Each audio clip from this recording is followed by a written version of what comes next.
Welcome. What's up? Fun stream tonight, and you're probably wondering, are you going to be covering the movie that Obama did?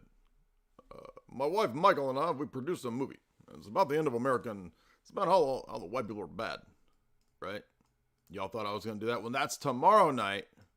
I'm saving that one for me and beautiful Tristan over at Tristan Haggard's channel, so don't worry, we're going to do it. Leave the world behind. That's, of course, the big thing everyone's talking about because the Obamas produced or had some role in the production of a Apocalypse movie that just came out on Netflix. And Jamie and I watched it. We did. She took a lot of notes on it. And I was going to do that tonight, but then Tristan and I were like, hey, let's do our next show on that movie. And I was like, yeah, that's a great idea. Let's do that. And as you guys know, I have 2 books on this topic. Now, my books aren't totally and completely about predictive programming, but that is a big part of the book. The books, period. Plural. So it's a topic I know pretty well. This is basically kind of what I did my grad work on. And although I didn't end up finishing the master's thesis, I did end up publishing it. It's my one peer-reviewed published piece is the skeletal scaled down version of my thesis, which is published at, I don't even remember the name of the peer-reviewed journal, something about American Journal of Economics and Sociology, something like that. So anytime somebody says, you should only listen to the peer-reviewed experts, I say, I'm peer-reviewed. Therefore, I'm an expert. And yes, my peer-reviewed paper is on James Bond propaganda and the use of propaganda for... I don't use the term predictive programming because if you're writing in academia, you can't use like the normie... You can't use the normal conspiracy speak. It doesn't work. You got to use more normie type of speak. But... So for those that are new, an introduction, if you don't know, what is predictive programming? Predictive programming is the idea that you can use fiction to prepare audiences for the plans that you may have in the future. So for example, a government might want to put out a narrative or a story that helps prepare people, condition them, coax them into accepting the plans that were had a long time beforehand. So maybe it conditions and it propagandizes and it eases people into where you want to take them. So for example, one of the most important propagandists of the last 2 centuries, prior to the most famous father of modern propaganda, Edward Bernays, was H.G. Wells. H.G. Wells, the polyamorous Brit Coomer, who was a 33rd degree Mason and Marxist who wanted to prepare the world for the end of the family and the coming of the global technocratic order. H.G. Wells was not just a philosopher and sort of a Royal Society Fabian propagandist, but he was also a fiction, probably the most famous science fiction writer. And many of H.G. Wells's novels famously predict things decades and even 100 years ahead of time. For example, genetic modification in the island of Dr. Moreau. For example, atomic bombs predicted in one of his earliest novels. I forget the name of that novel. Shape of Things to Come predicts what we see happening basically a few years later in World War II. The movie and the book predict those things. You've got, I don't know if Time Machine. Time Machine doesn't really predict time travel, unless you're listening to George Norrie or something. But Time Machine, it actually does have like a future global war that destroys the planet, and it also has the idea that humanity is evolving into 2 different species, which I don't believe that, but I do believe that from the elite vantage point, the elitist perspective, they see that as a future predictive novel that's discussed actually in some of their works. Like Charles Galton Darwin and others believe that the humanity would evolve into two different types of species, like the elite Eloi and the basically goblin Morlocks. So you could say that even the Time Machine in that regard is rather predictive. H.G. Wells has a fiction story about men landing on the moon. Interesting propaganda way ahead of its time. He's got a lot of these, right? And even War of the Worlds. I don't believe in aliens, but that might even be preparation for, like a big alien, faking gay alien invasion type of narrative, right? So tonight what we want to do is keep that in mind. I'll show you some other examples of this in fiction, and then we'll get into the TV shows and movies that we haven't really covered, and even video games in the last several years, maybe even decades, that have really been preparing us for a potential, not just post-apocalypse. There's a million post-apocalypse movies. We've covered them all in a million different podcasts, but we haven't really covered the ones that focus on the collapse of the U.S., because that's a kind of a subgenre of the post-apocalypse narratives, right? The collapse of American narrative.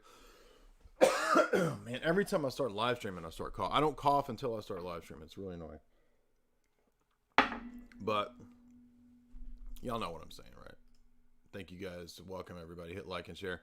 So everybody's talking about Leave the World Behind, and they're talking about Alex Garland's new film, Civil War. We'll look at some of these trailers, but I'm not going to get deep into those tonight, because Tristan and I, tomorrow night, will be on his channel doing our weekly show where we riff on aspects of pop culture, artifacts of insanity, the diet of delusion, veganism, cults, New Agers, all the beautiful things that you love, especially my hit rap single that I just dropped that, again, Tristan cannot respond to. We saw the pitiful response of Tristan on the last stream, where after me basically spending the last year dropping the hottest freaking beats of 2022, 2023, Tristan responds by, it turns out, I went and put this into Chat GPT. Turns out Tristan's lyrics were actually from an earlier artist that you may have heard of called Avril Lavigne. So it turns out Tristan's lyrics, which impressed many to begin with, many people were impressed with his freestyle the other night. After a little bit of research and a little bit of fact checking, I found out that he literally just copied and pasted. He was probably reading off of a screen, or perhaps even the inside of a CD cover, the lyrics of Avril Lavigne songs, passing them off as his own lyrics. So he's just been exposed. And I hope you guys keep that in mind. My lyrics, they're literally all improv on the spot, aka freestyle. So we'll be covering Civil War, the new Alex Garland trailer, which, by the way, why are trailers coming out a year ahead of time? I don't. It's like you see a trailer, and the reason I watch a trailer, the reason trailers existed, was to let me know the movie that I could go see in the theater. And we still have movie theaters. And then I saw Dune 2 trailer pops up the other day. Oh, okay, I'm going to get my Kwisatz Haderach addiction filled. I'm going to go get to be some, Paul Muad'Dib. No, turns out that's a year away, 2 years away. Why are they bringing trailers out?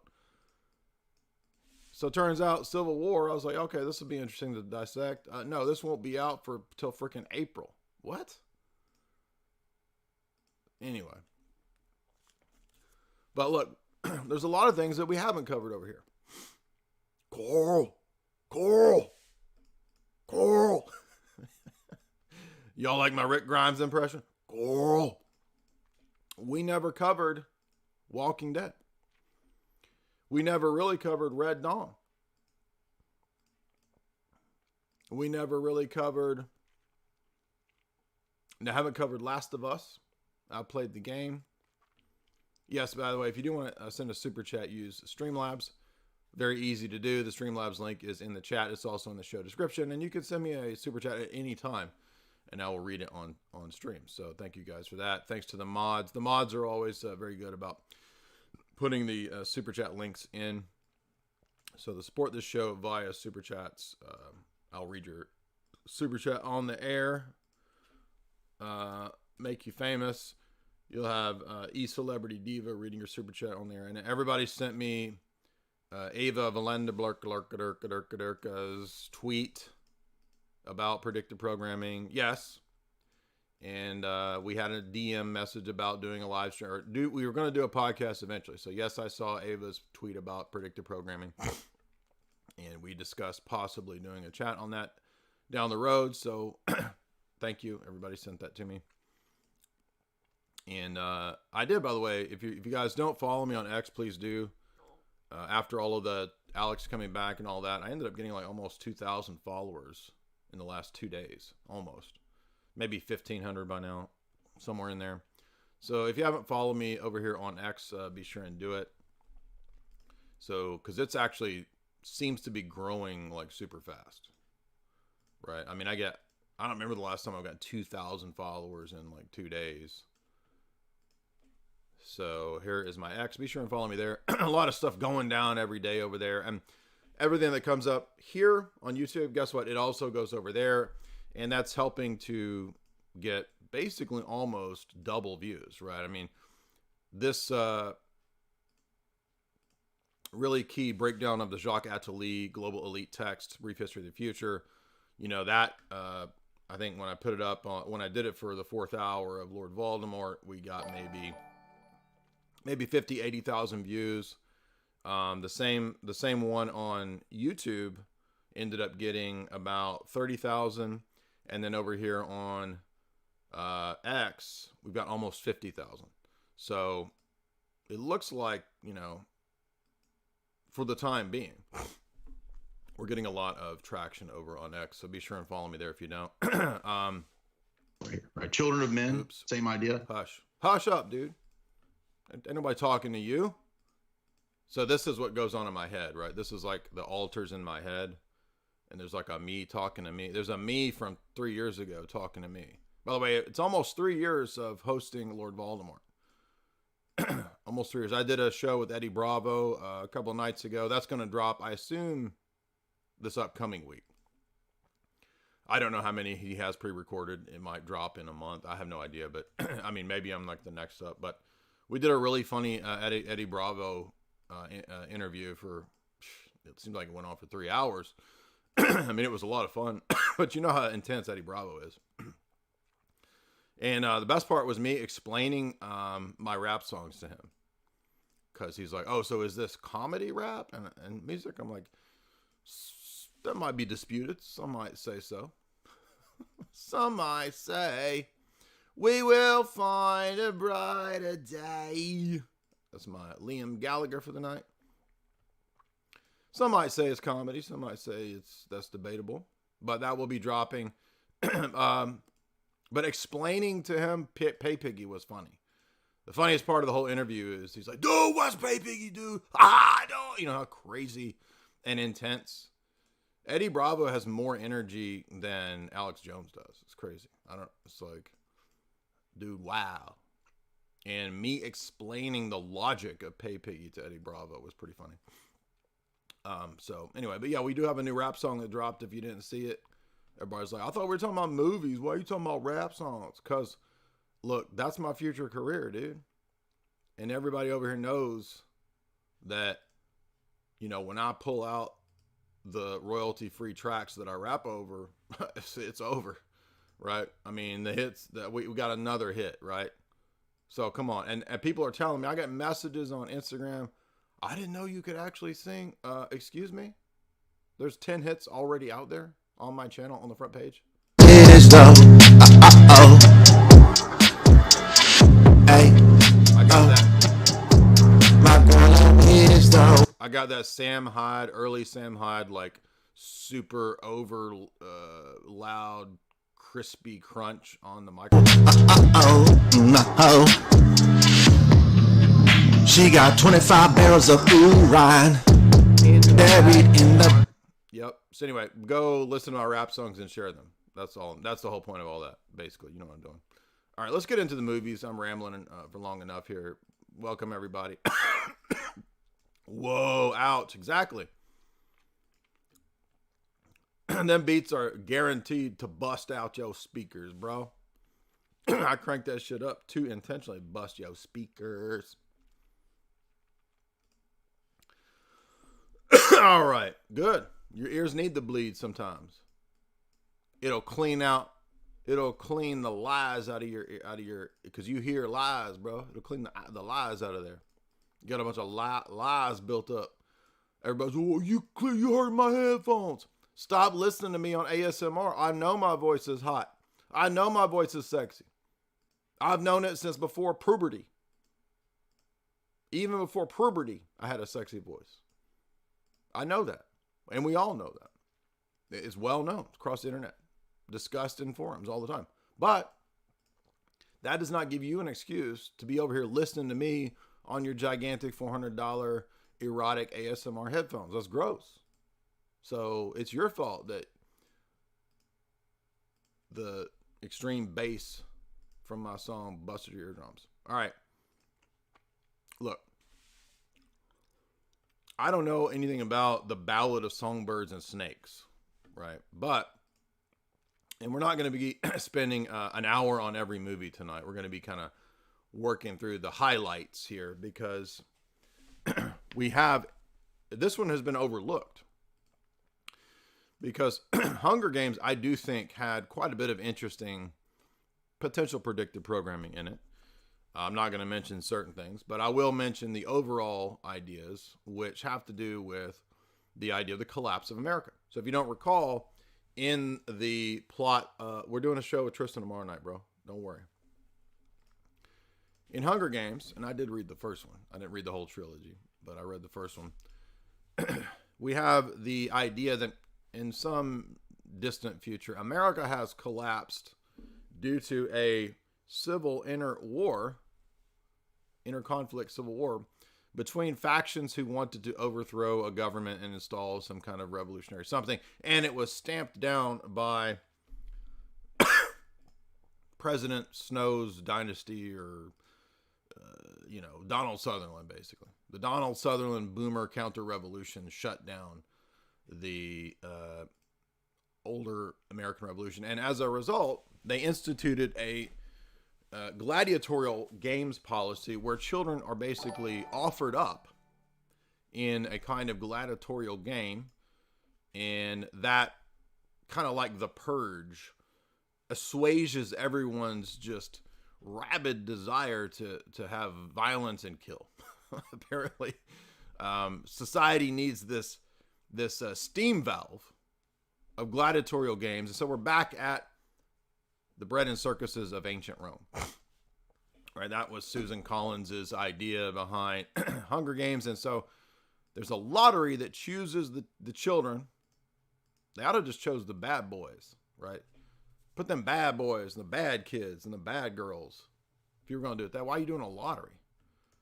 But that would have been a more effective gladiatorial game, in my opinion. If I was going to be running the gladiatorial games, I put the bad boy. You got detention, you're going to the Hunger Games, boy. Good luck. You want to be a tough boy? You want to commit some crimes? Well, then have your fill in the Hunger Games. But now Hunger Games was what, 2010, 11, 12, right? One thing that was interesting, and I think really only Jamie has highlighted this. It was Jamie that called attention to this a long time ago. Do you remember in Hunger Games when they go to the capital city, right? You got Katniss living out here in damn Kentucky, basically. Right? This is all the Kentucky rednecks. And by the way, in the story, I think the region where Katniss is actually Appalachia, Kentucky region, right? If you remember, in the districts, right? But if you remember when they go to the degenerate capital city, everybody looks like the way people look now. Did you notice that? Purple-haired freaks, boys wearing guy clothes, guys wearing boy clothes, girls wearing boy clothes, girls wearing men's clothes, purple hair. Everybody's hair looks like cotton candy. You know you're in a dystopia when hair looks like cotton candy. Every barista looking like a fashion designer from the capital city. So I appreciated the accuracy of the capital city and its degeneracy in Hunger Games. And see, look at this dude, right? Dude got a blue man bun. Game show host with blue. I just got a regular ponytail, right? People said, why you got a ponytail? That's like a cult leader, says Jim Bob. Exactly.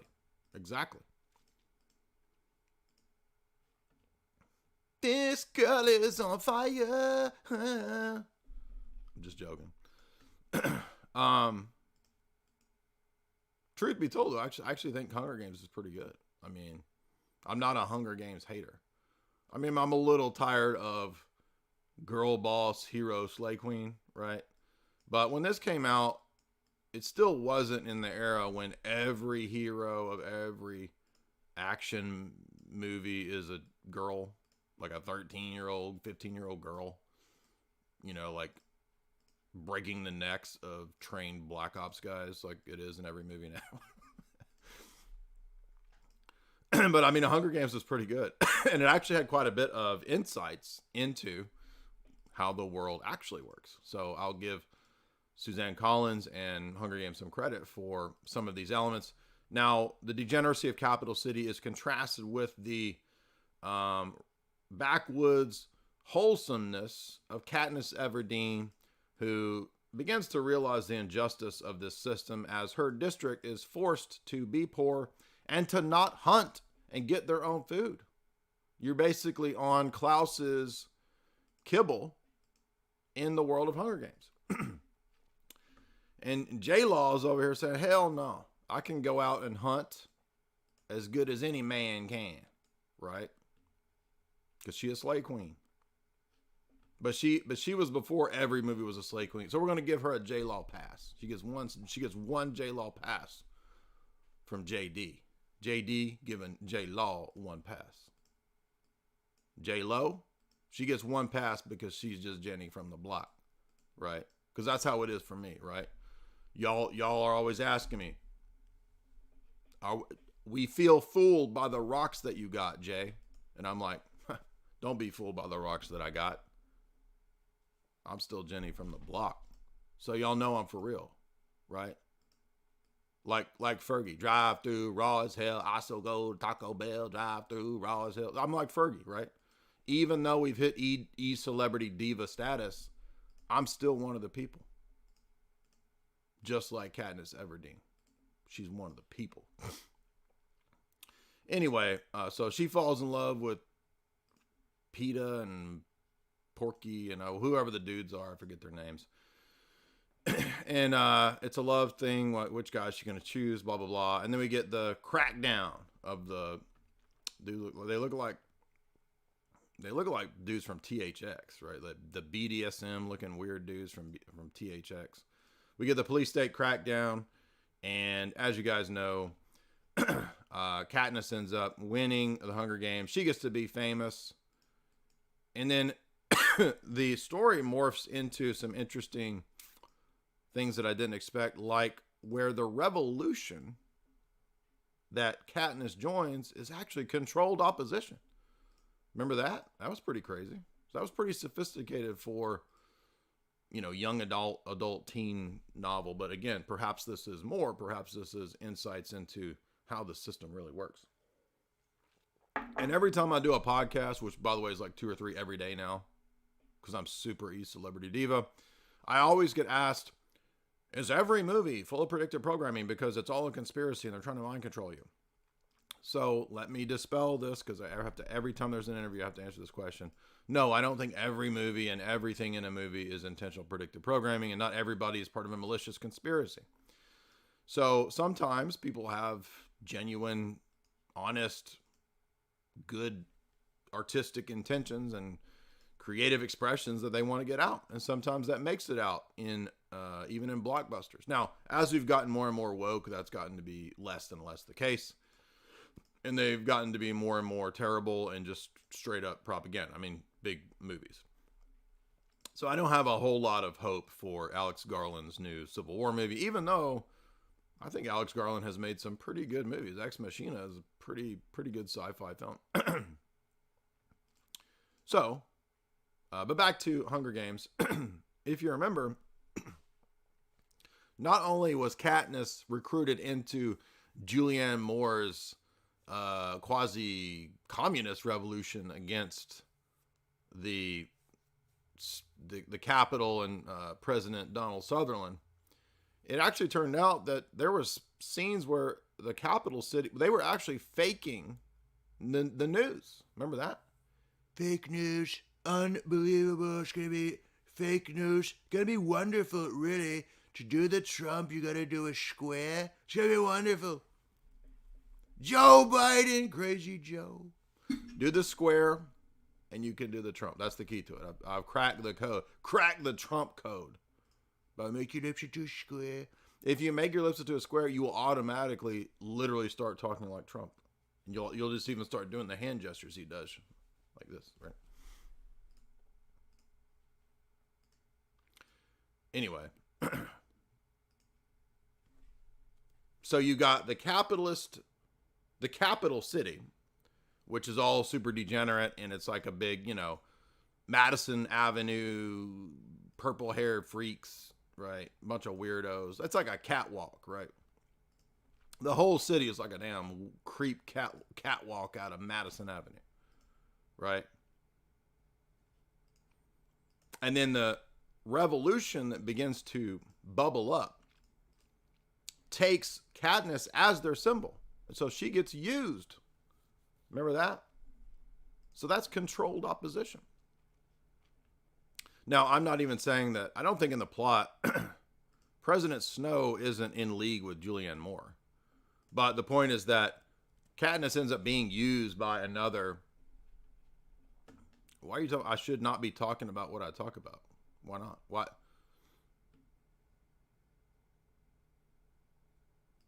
We got a lunatic trying to dox me and get my address. Yeah, get rid of that person.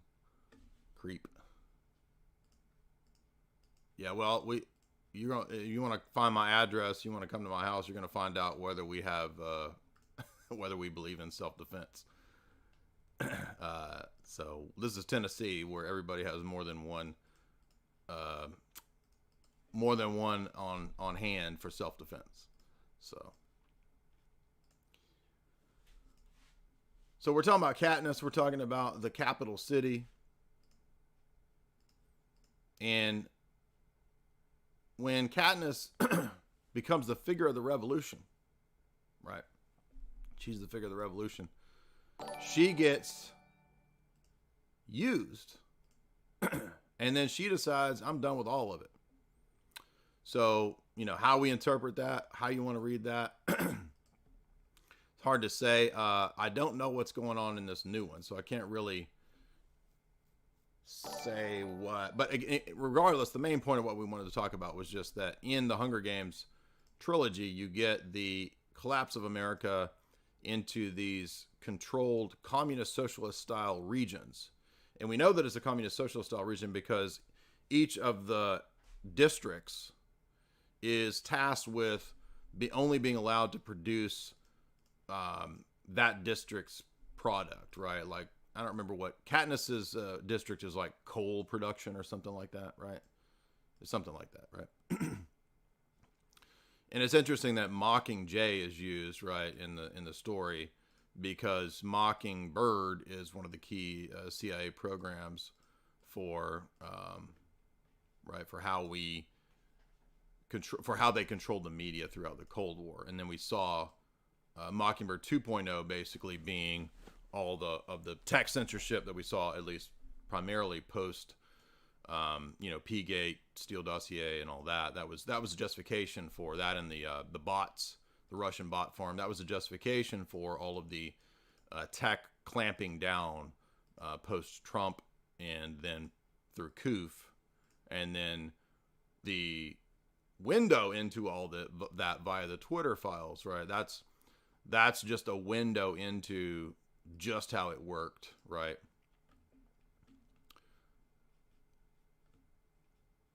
In terms of the tech version of Mockingbird.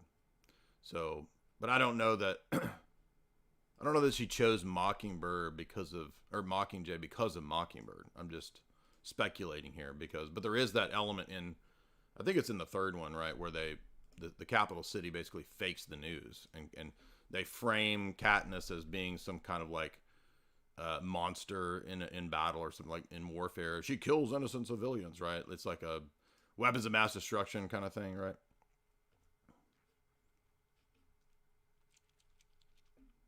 What are y'all talking about in the chat? This chat's going crazy. Who's mocking me? Mockingjay. Oh, Mockingjay. Ah, bro, I just now got that.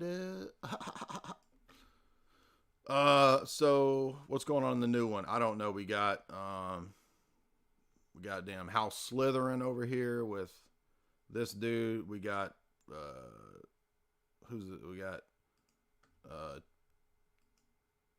We got Tyrion.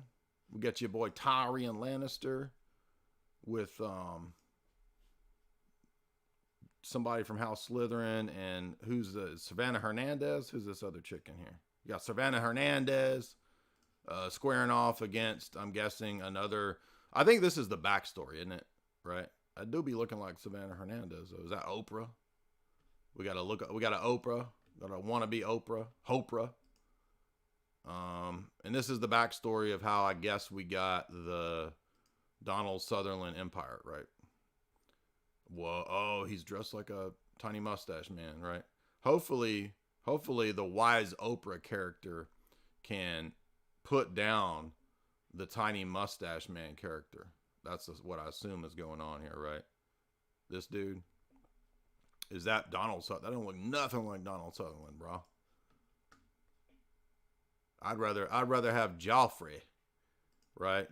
Can we talk to Tyrion? Hey, Tyrion. Hey, Tyrion, get your boy Joffrey up in there. Get your boy Joffrey running shit.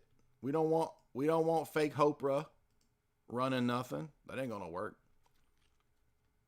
Anyway, so I don't know what's going on in Ballad of Snakes and Skins, or whatever it is. Shirts and Skins. Ballad of Shirts and Skins. I don't know what's going on in it. I haven't seen it, but Hunger Games, definitely some interesting propaganda. Collapse of America. Now, what about Last of Us? This one was a little more of an insidious propaganda, and as a video game, I have to admit, it was fun. I played both 1 and 2. However, and if you played the game, you know what I'm talking about. And it didn't surprise you when you played part 2, and you know what I'm talking about happens. Right? So I'm sitting here playing. I played the first Last of Us, and I'm like, oh, okay, yeah, this is kind of like Walking Dead. We got to fight, clickers that have grown barnacles everywhere. You like my impression of the clickers? Okay, this is fun. Pop, pop, got to kill them. All right. And then it's like, wait a minute. I'm playing the second one, and this chick is like, where my girlfriend at? What? My girlfriend? And wasn't it like Elliot Page? Not Ellen Page.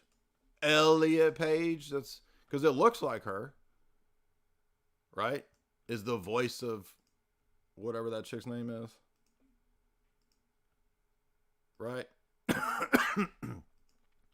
And so I'm playing the second one, and you know how isn't it at the beginning? It's like, oh, okay, I'm this 13-year-old girl, again with the 13-year-old badass girl who's gonna take down all the Black Ops, operators. And then suddenly she is with her girlfriend. What? Remember that? Did that throw you for a loop? It surprised me when I was playing it. It's Elliot Page. Don't dead name her. How dare you? Don't mess up. You get one chance. Like Eminem said, one chance. People are always asking me about Eminem's. I don't know any Eminem songs. Literally, I don't know any. Except Shady's Back. That's literally like the only Eminem song I've ever heard.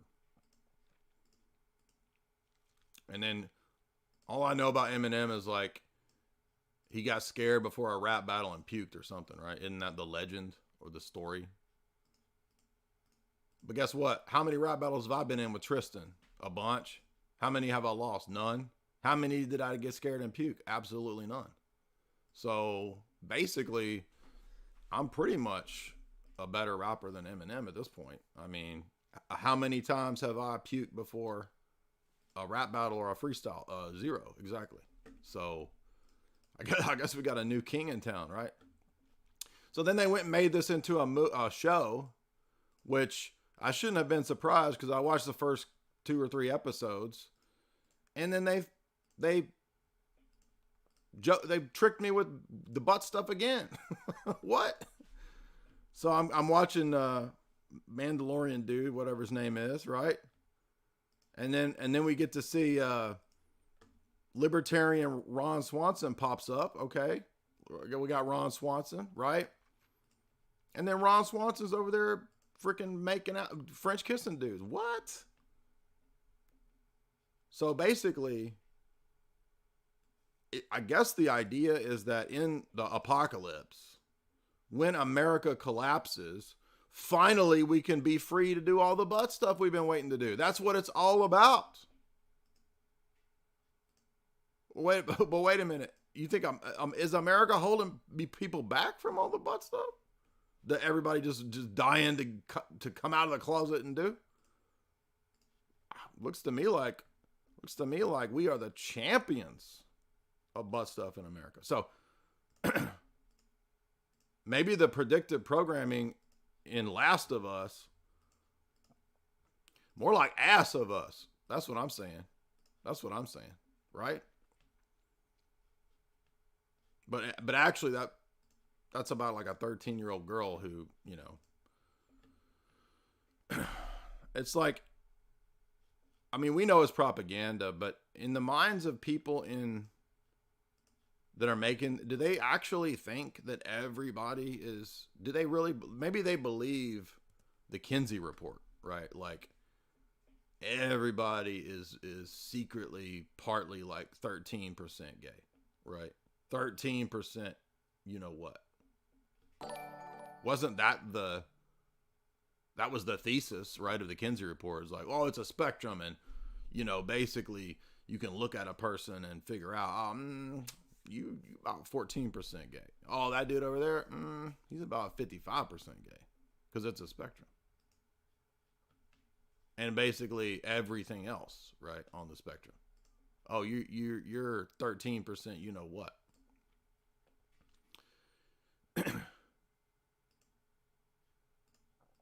Now remember, we got to go easy on we got to speak in the code languages here.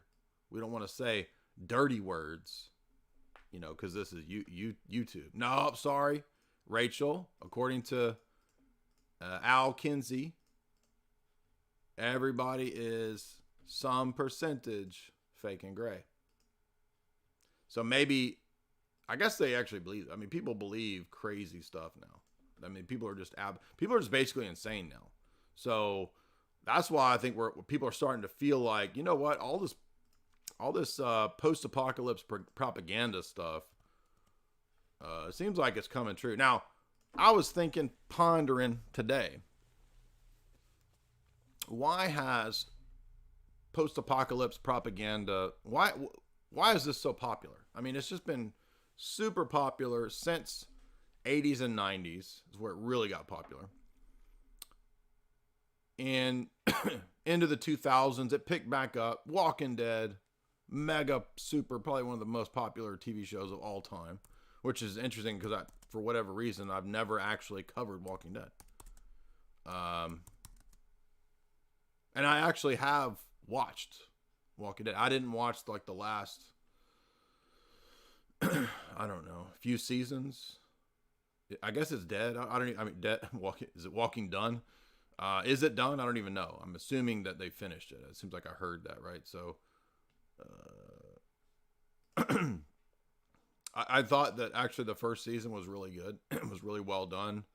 I remember following through, when we're on Herschel's farm. Y'all remember Herschel's farm? Herschel was getting on everybody's nerves. Everybody, okay, boomer meme comes out of how sick everybody was of Herschel. Herschel, man, you and your damn stupid ass farm. And you knew Herschel's boomer attitude was going to lead to the collapse of that farm. I mean, look, Herschel might have been Greatest Generation, but look, we're just going to go ahead and say that Herschel had a boomer mindset, right? And he needed Rick's Gen X mindset. Remember that? Yeah, everybody I think dropped off of Walking Dead at certain points. I lasted throughout the whole Negan era because I think everybody, it's like Joffrey, right? I mean, the two worst villains of all TV shows are Joffrey and Negan, and everybody's just waiting for Negan to get some comeuppance. And then somehow they turned Negan into, he got humanized and you liked him. So one thing I would say about Walking Dead, and I do want to talk about the origins of all this stuff and the popularity of this stuff, is that people calling me on my phone. I'm trying to do a live stream. Why are you trying to call me? It seems like the attitude of these shows is kind of a relativistic ethic, because the most wicked villain ends up being the good guy, and then he's a villain again, and then he's a good guy. And it's kind of like, who's good and who's bad is relative, bro. Depends on your side of things. But some of the things I did like in the early Walking Dead was how it kind of had a realistic ethos, at the beginning, right? The first few seasons is kind of like, this is kind of what it would be like if you had something like, if there was a bio release that turned everybody into zombies, it would kind of be like this. And also, it's all pretty much filmed in Georgia, which is not far from here. So it's kind of like, kind of feels familiar. It's like, this is what it would be like in Tennessee too, right? Except the apocalypse in Georgia, right? It'd be run by a bunch of, Southern Georgia judges. The good old boys ahead, the Southern judge. I hereby sentence Rick Grimes to 14 years in the Atlanta State Penitentiary for the crime of slapping with his wife and share his wife with his friend. Who was his friend? Remember that? I forget his. Anyway, I don't remember any of the names of these people, but I did like the way that in the early seasons, they were experimenting with how different types of people would set up different types of government.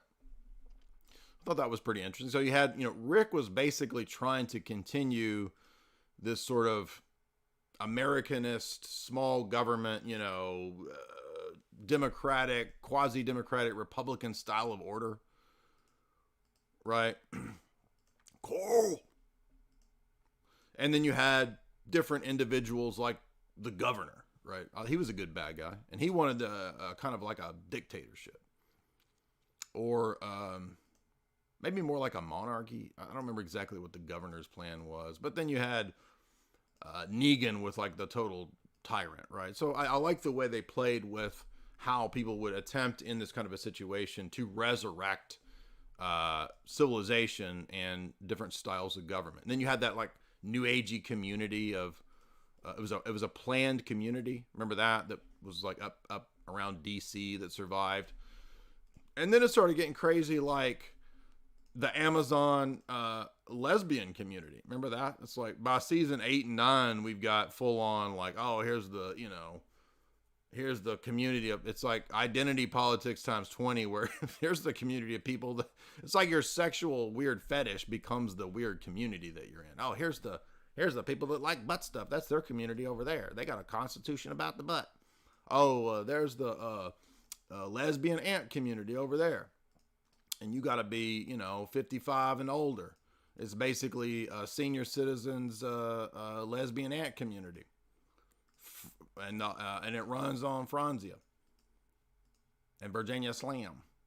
Over there, that's your, I don't know. We got to quit talking about. But basically, the reason all of the sex stuff comes up in the post-apocalypse, I think, is because everybody thinks, well, in the apocalypse, everybody's just going to be going back to what they want to do. It's going to be like just a free-for-all, right? So when Uncle Sam collapses, it's time to get you a freak on. That's what I'm trying to say. That's what everyone thinks. I don't know if it's going to be like that, but maybe it is. I don't know. Maybe you look to a third world country or something, and maybe that's the model. But I mean, again, what people don't understand in America, in Tennessee especially, basically every household has like a lot of guns,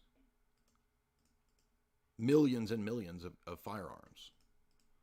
And even when you hear the stories of like, the government's gonna come take our guns, there's not even enough troops to take the guns. So it's like, you're gonna send troops door to door just collecting there's so many people and so many guns. It's just really unfeasible, right? Now, I'm not saying that they're not gonna try to take guns and try to shut all that down. But, pretty much every apocalypse show, everybody's got guns. And in the South, it ain't the apocalypse and everybody's already got guns. You know what I mean? Well, you're right. So a lot of people are saying, look, hey, Walking Dead went off the rails when it went into cannibalism. I watched through those seasons. It didn't really bother me because, it's kind of like Cormac McCarthy's The Road, right? He did the same thing in that novel where, the focus is, look, if everything collapses and there's, for whatever reason, the inability to grow food or something, or you're getting starved out by some tyrannical government, then look, in history that happens. If you read the Book of Kings, you read the Book of Judges, etc., you've got these really, really gruesome scenarios, right? There's situations where Israel's under siege, and unfortunately, they end up eating people, right? Yeah, the sanctuary. Exactly. That was where the secret of the sanctuary was, that they're eating people. Now, it doesn't bother me because, again, in a collapse scenario, you might actually have these kinds of these situations where people are eating each other. You know what I mean? So, but overall, as the show progresses, I don't think and I think everybody recognizes this. Lori. The message and the ethics of Walking Dead was pretty much nihilism. You know what I mean? And that was because ultimately every time Rick tried to have principle, this was my reading of the show, and, maintain his fair governance and keeping things righteous and just and so forth, Rick would eventually get to the point where he basically snapped, right? There's like 3 or 4 times where Rick just loses it, right? And I think when Coral, right? I mean, he loses it when Lori dies, when Carl dies, Rick snaps. And again, I don't know where the show goes, but it looks like it morphs into basically, you got to be Skittles and you got to be Negan, or you're not going to make it. And I just don't think that's true. Like, it's not like when society falls apart, the only people that are going to survive are the people with absolutely no morals and ethics at all. I mean, that's just crazy. So only psychopath, insane people? No, because psychopath, insane, morally bankrupt people cannot build a civilization. You see what I'm saying? It's not going to function.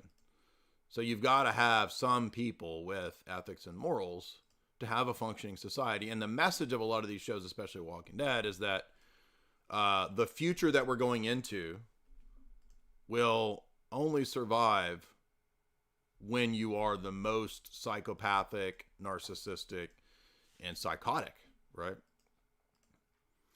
I mean, not everybody. I mean, I guess Negan does undergo some degree of humanization. I think there's a new spin-off series with Negan and I forget the other girl's name, but so they're off in DC or something now in the new series, trying to survive. And I guess Negan has undergone a kind of humanization to where he's not as whatever he is, psycho, right? He's basically a psycho, right? Yes, I did play the Walking Dead Telltale games. They were pretty fun. And I think Last of Us was definitely mega influenced by Walking Dead, obviously. But thank you guys for those super chats. We'll read a couple of those here in a minute. You can support the show via the super chat function if you would, right here. But look, Walking Dead, as I said, was really just a manifestation of a long trend of a genre that pops up out of the Cold War. I'm sure you could find, I mean, you could argue, okay, H.G. Wells is the real father of the apocalypse drama.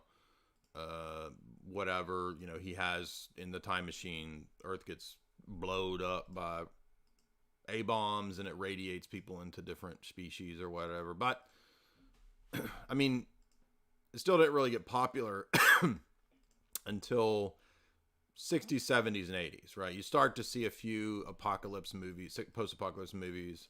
There's the one that's the foreign French one that's famous. And then we see more of these in the 70s and really the late 70s when you get Star Wars and science fiction really becoming blockbuster level stuff, right? We had a little bit of that in the 60s with Kubrick and maybe even some Disney sci-fi movies, but science fiction was still not really seen as a respectable arena of filmmaking, right? But in the 70s and 80s, things dramatically and drastically change. We get giant blockbuster sci-fi sagas.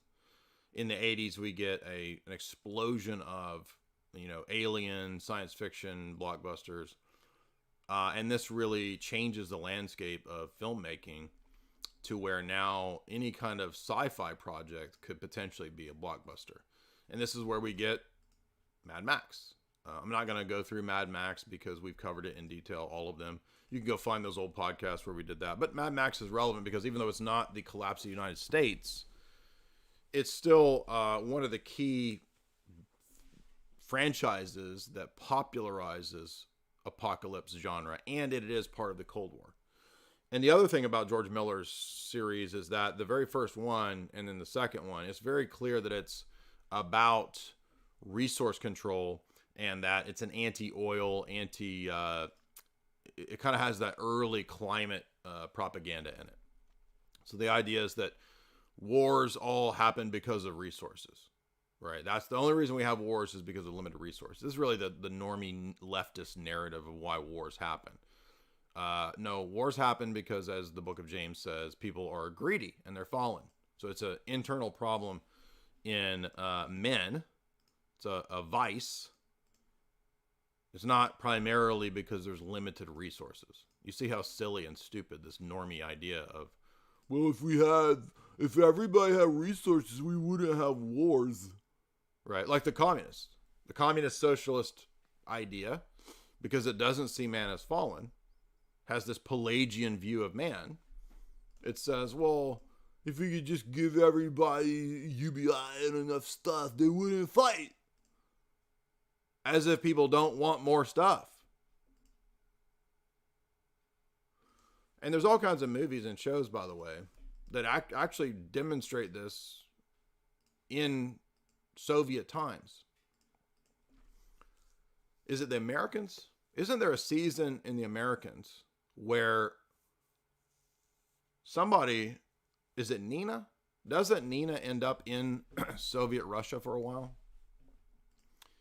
somebody's in Soviet Russia for a while. And if you remember that season was great because in that episode or in that series of episodes, whoever's in Russia during the Cold War, everybody's like sneaking around and bartering to get shit from the KGB people. So, your local grocery store has like, one brand of cabbage, one brand of squirt cheese, one brand of candy, and, maybe they're out of watermelons and they're out of, ham and Spam that week. One brand of Spam. No competing Spams.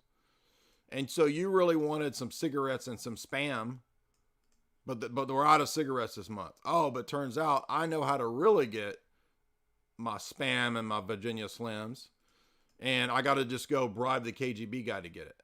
So it's still the same barter system, and you're still exchanging favors to get what you can't afford.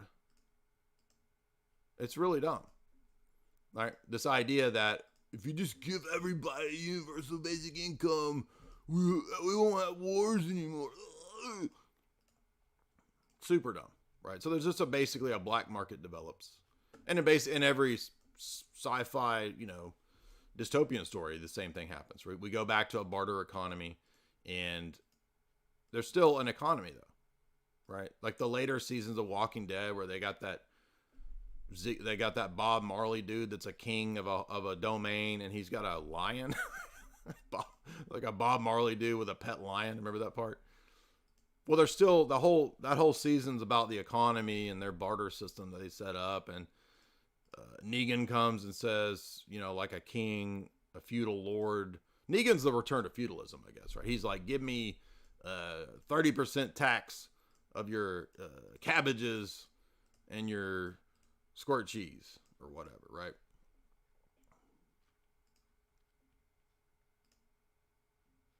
By the way, if you guys would hit like and share and support the stream via super chats, I'll read a couple of those before we do some more analysis of. I did want to talk about the origins of, because a lot of this, again, it comes not only does it come out of Cold War, it comes out of the Cold War for a reason, and that's what I want to get to here in a second. But I've been delaying that point. John EJ, $5. He says, please bring back the Southern judge. Why, I just did, and if you heard, he just convicted Rick Grimes to 17 years in prison for sharing of his wife, Laura, with his best friend, which is illegal under Atlanta Statute number 23 of the Penal Code. How's that? Y'all remember how Rick had it pretty bad. I mean, basically everything horrible happens to Rick. I mean, imagine waking up out of a coma and it's the zombie apocalypse. Well, that's bad enough, right? And then first thing you learn is that your kid's missing, and when you find your wife, she's sleeping with your best friend. And then you lose your wife, Lori. And then a few seasons later, you lose Coral. That's my impression of Rick, because that dude's a British actor. And I think that he's not terrible. I mean, for a British dude trying to do an Atlanta accent, I mean, it could be a lot worse. But it's just funny when he says the people's names like Lori and Carl. It's like the Brit in him is struggling to make it into an Atlanta Southern man. So there's a real struggle there. So he every time he says Lori, Carl. Anyway, that's my Rick. But thank you for that super chat there. Daz Piers, $20. Thank you so much, Daz Piers. He says, she says, or it says, they says, thank you for everything. Thank you for everything, Jay. As always, dude. Thank you. Lamont Stigler, $5. Please take care of that cold. Hey, I'm trying, man.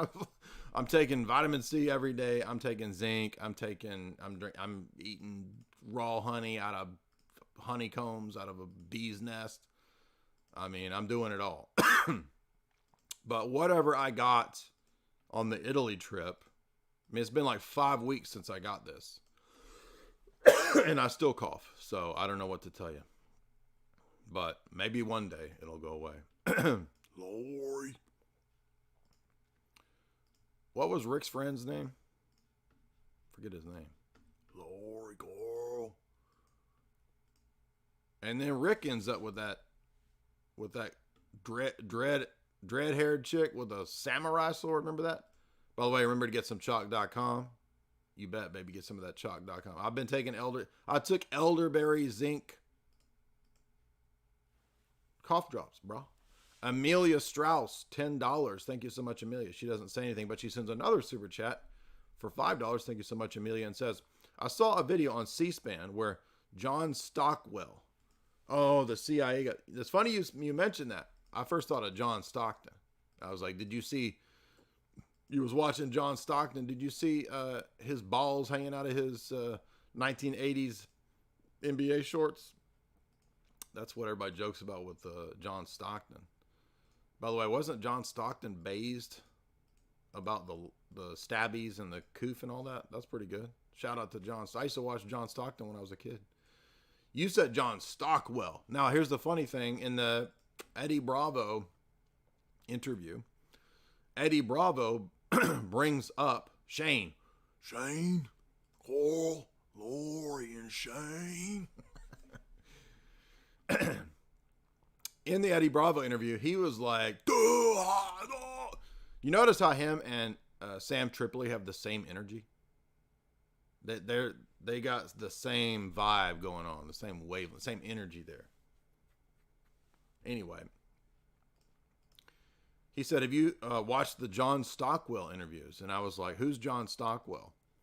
And then I forgot that I had actually played one of the John Stockwell interviews in the recent OSS CIA Cold War streams that we did. And I didn't even remember that because John Stockwell was the CIA's guy in Angola. And then he came out talking about how there was a lot of like skullduggery and it's all a bunch of baloney and we're being lied to because he was the CIA man in the Angola stuff. So thank you for reminding me of that, Amelia. You said in 1989, he said that there will be a day when it will be clear and it will be revealed what the government is actually up to. What is your opinion of John Stockwell? Is he credible? I mean, I think he was definitely the CIA guy there in Angola, and everything he says sounds legit to me. So, he's not talking about UFOs and a bunch of BS like that. So when I hear a person that is a CIA whistleblower, one of these kind of classic people, and they're talking about MKUltra and they're talking about, corporations and it's a big lie and the government's going to, create a New World Order and lock everybody down. That sounds like a true whistleblower to me, right? Not talking about crazy stuff. The government's trying to hide Tartaria from you, and they got aliens in an underground base, and blah, blah, blah. That's all. When they start saying that, then you know it's fake. Kevin Farrell sends $10. Thank you so much, Kevin Farrell. Much appreciated. I've been getting lots of sleep, so look, I tried everything.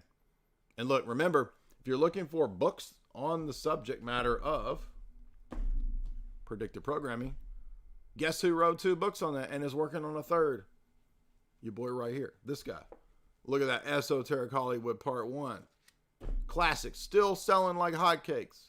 And then we had Esoteric Hollywood Part 2 a couple years later, 2018. 5 years, 6 years later. These are still selling. They're all like 330, 40 pages, 300 plus footnotes in both of them. That's like 600 footnotes. That's a nerd's fantasy right there. 600 footnotes? Oh, wow, I can't wait to check them all off. Exactly. Get the books at the website. Signed copies. There's nothing wrong with my guts. Tristan saved my guts. And that's one of the reasons why we give him any credibility whatsoever. Just kidding. People in the chat are like, who's Tristan? Who's Tristan? Who is Tristan? Are y'all new here? Do we have a bunch of new people today?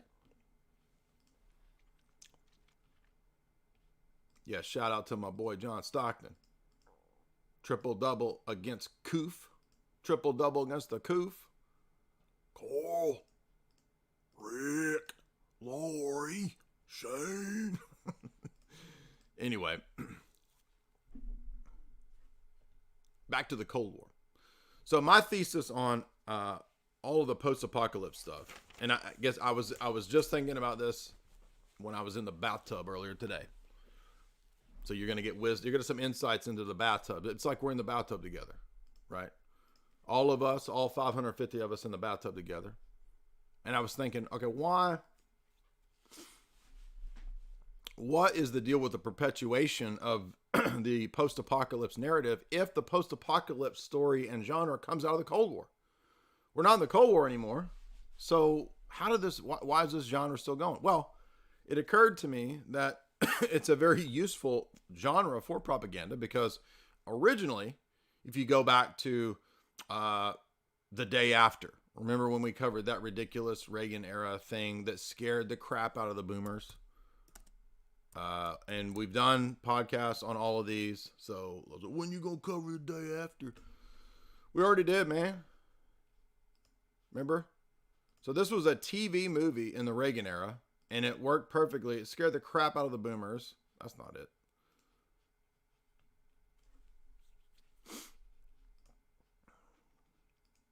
This is it. And the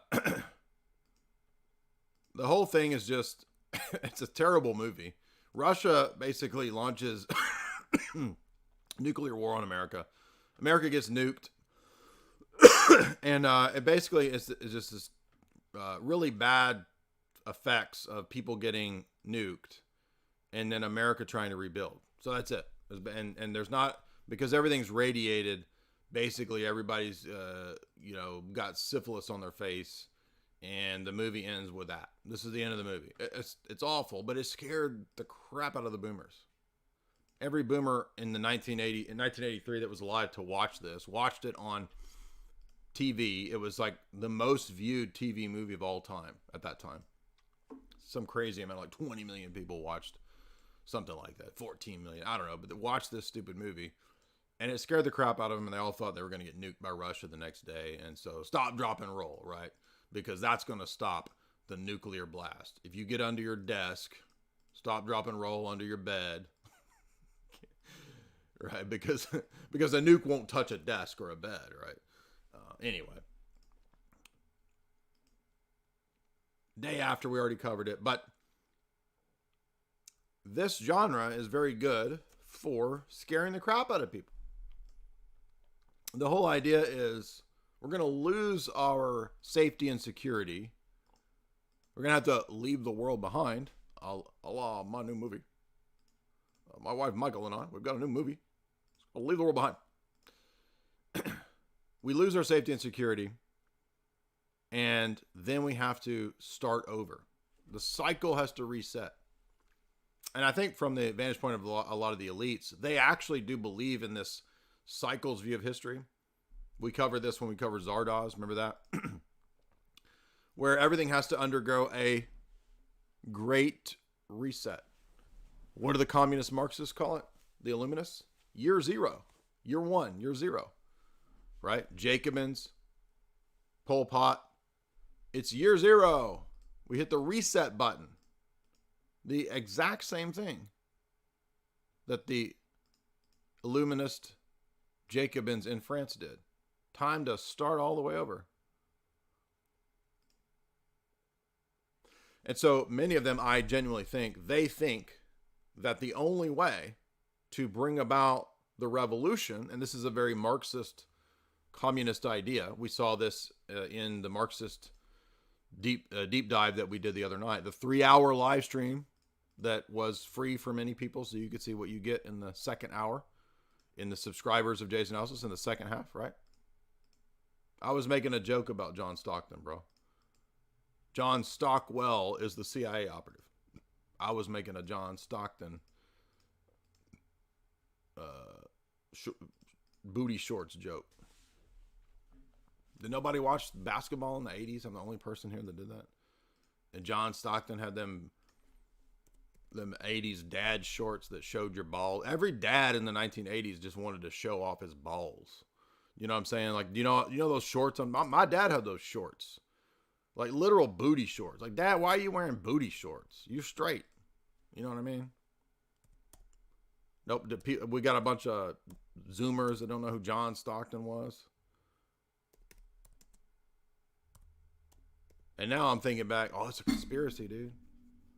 It's a not shirts, shorts. I want a t-shirt of John Stockton wearing his 80s get a peek at my side ball. Right, you know what? See, look at that.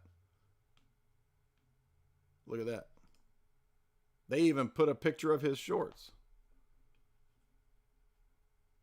Why they got a picture? They got his stats up next to his crotch. What the heck? I'm starting to think sports was always fake and gray now. Anyway, but see, in the 80s you wear those ball shorts. And everybody's dad wore ball shorts. They wore these John Stockton, basically Daisy Dukes for basketball men. That's what I'm talking about. Remember that? Karl Malone, right? John Stockton and Karl Malone, right? They worked together like, they were a team. John Stockton would throw the alley-oop, and Karl Malone, that's point guard, right? Was Karl Malone a center or a forward? I think he was a forward, right?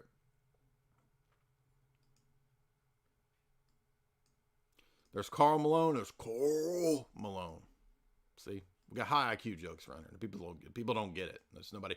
I'm always having to explain my jokes. I just think that, the verdict is still out on whether actually I can or cannot be funny. We don't know yet, but I think it has to do with the jokes they're obscure. Nobody knows who John Stockton is. Nobody knows what dad shorts are. Instead of Daisy Dukes, they're Daddy Dukes from the 80s. Nobody knows what balls are. Men's balls. They don't know what that is. What's that? I've never heard of that. So you're just no reference. Nobody gets any references. So I should just charge forward, not worried about it. Anyway. Thank you. Oh, we're getting up to 700. Thank you, guys. Welcome, everybody.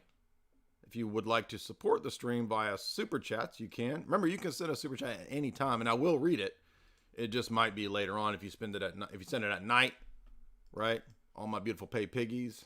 Shout out to my pay piggies. We love you guys. That's a joke. Wait till you hear me explaining pay piggy to Eddie Bravo, and it kind of melts his mind. He's like, he just doesn't seem to. It's just weird.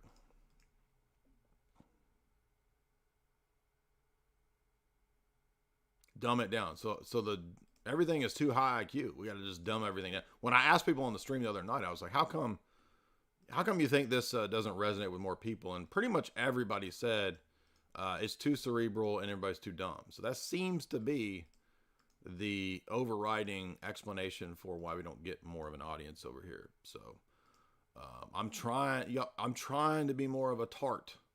Y'all see me acting like a retort all the time.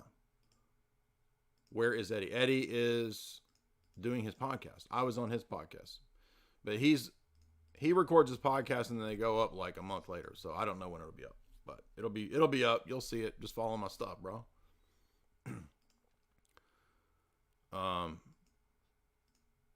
They talk about actresses having side boob, which is weird to me. Like, okay, wait to watch that movie, get to see the side boob. Side boob?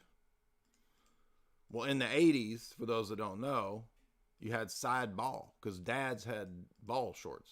They had Daddy Dukes. Dads was trying to show off a little 2 or 3 inches of ass cheek. That's just how it was, right? I was starting to sound like Theo Von right there when Anyway. 80s dad shorts.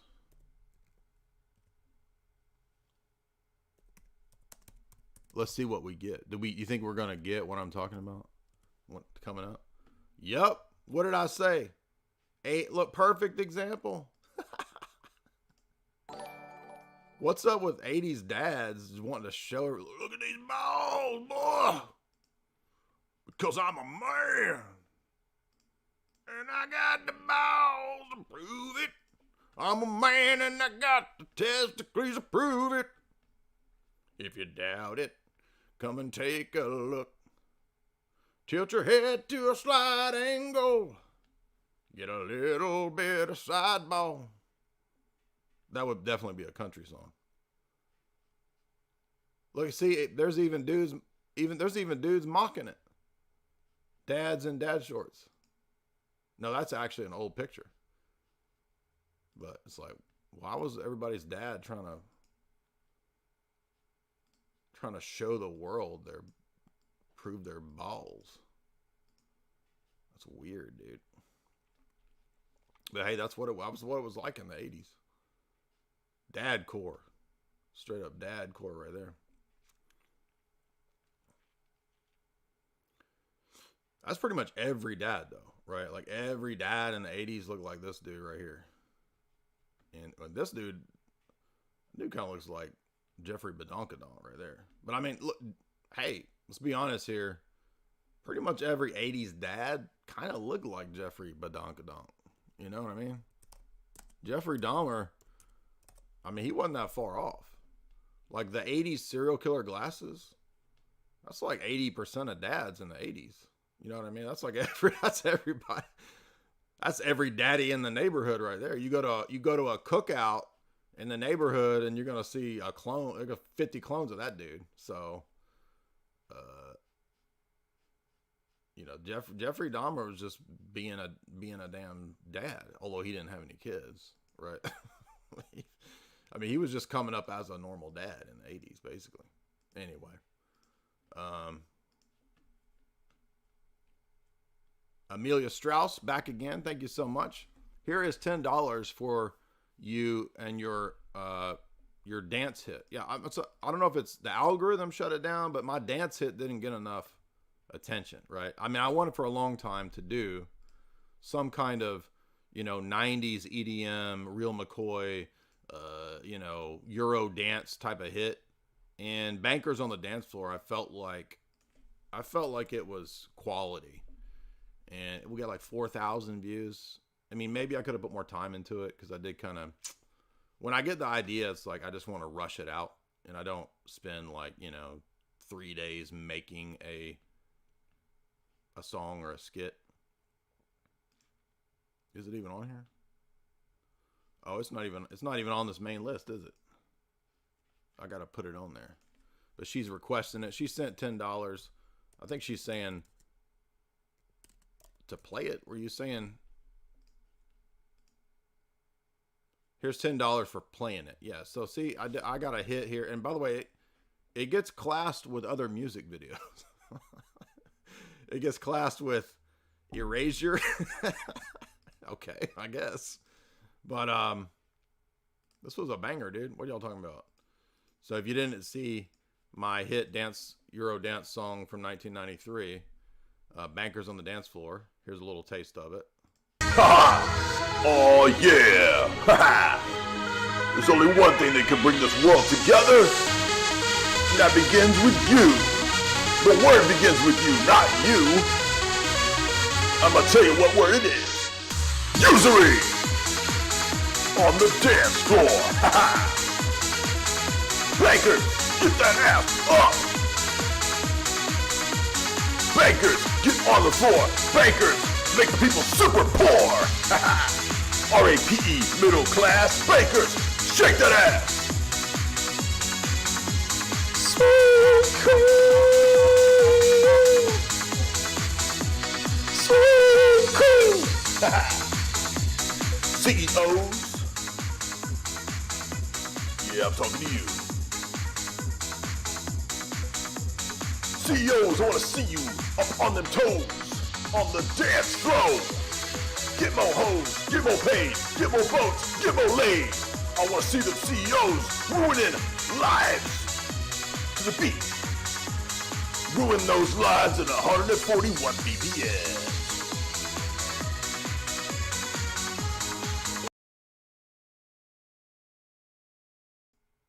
I think I know. I messed that song up because when I sang Sweet Cream, I was too close to the microphone, right? So I was like, Sweet Cream. And it's like, so rest in peace, middle class bankers. Shake that ass. Now, that's an idea, right? That could be turned into a much more fleshed out, full-on sketch. Sam Hyde. Good idea for a sketch. Let's do a sketch, Sam. What do you think? he seemed to like this when I sent it to him. So I don't know. Maybe we can hope for one day we'll be able to make some sketches. But I think this could have been turned into like a legit, 90s dance song. All right, back to post-apocalypse. So we had a music request tonight from Amelia Strauss. Thank you so much, Amelia. Did y'all not like what's y'all's favorite cringecore song? Before we, I got to add that one to the lineup. I forgot to put it in the lineup. I would like to know. So I'm gonna list them for you real quick. I'm not gonna play them. We're gonna go back to the Apocalypse movies. But if you go here on my YouTube page, you'll notice there is a playlist. It's weird how people never pay attention to playlists. When people are like, where's your Tribes and Hope lecture? It's like, there's a whole playlist right here. Where's your stuff? And people have no idea that YouTube has playlists. I don't know, it's weird. But, so we got I'm in Love with a Hobbit. I feel like that one's kind of underrated. Gossiping, a lot of people's favorite. A lot of people were like, that's a legit R&B hit, dude. That's not a cringecore joke song. That's an actual hit. The Matthew McConaughey song, Just Want to Meet New People and Do Cool Things. Funko Pop. A lot of people think Funko Pop's the best. Okay, maybe. Pay Piggy, the remix. That's a lot of people say, oh, it's Pay Piggy or it's Funko Pop. Sexy Little Communist. And then a lot of people actually prefer British Eyes, British Thighs, right? So that's another phase. So typically it's those three. And then we got the Bankers on the Dance Floor. And then we got the new song. It wasn't really, it was all kind of improv. So I don't know if My Girl a Witch though. But some of y'all really like My Girl a Witch though. So let's take a look at the chat, see what the instant classic. My Girl a Witch though. Oh, you're talking about Bankers on the Dance Floor is an instant classic, yeah. Let's see what most people think was good. So we got Pay Piggy, Funko Pop, I'm in Love with a Hobbit, Funko Pop. That's 2 for Funko Pop, 3 for Hobbit. I'm in love with a Hobbit. Where are my it's right here, man. Where's your stuff? There's a whole playlist of music right here. Look, I'm going to give y'all the playlist. People just don't even care or know that what playlist. There's still people don't know what live streams are. Why you got 20 minutes of music before you start? Funko Pop, Hobbit. Funko Pop, Hobbit. Can you do polls on here? Oh, dang. I didn't even know you could do a poll on here. I've never done it. Let's see what, let's do a poll here. Well, it doesn't give me add option. Here we go. Funko, Hobbit. We got to see what the best song is. Funko.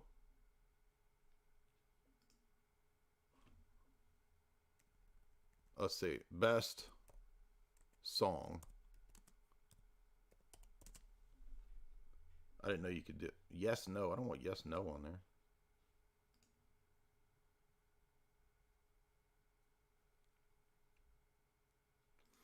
Well, the poll doesn't freaking work, dude. It's like the poll is yes, no, and it doesn't give me multiple options. That's stupid. The dumbass poll. So the poll doesn't actually allow me to have. So that ain't gonna work. Anyway, it looks pretty evenly split. Nobody really likes Racist Dracula. Maybe a couple people. It looks pretty evenly split between Funko Pop and Hobbit. So y'all like the Hobbit song more than I expected. What about Gossiping? Nobody likes Gossiping? So everybody really likes this one. Okay. Okay.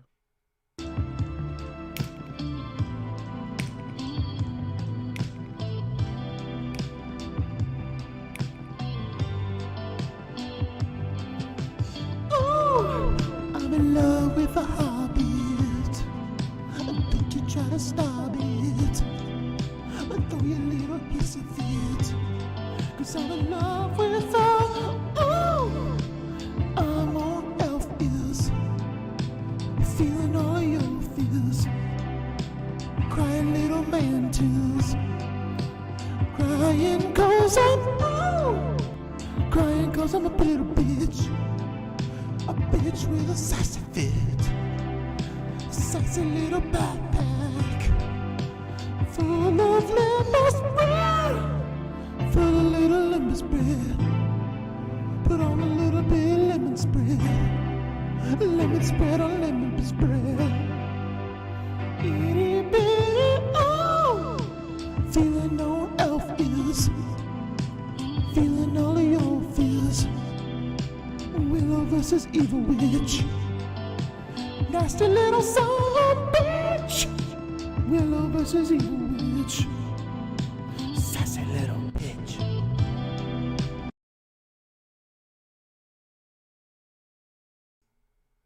I just had to take a minute there. I got a little teared up, crying little man tears.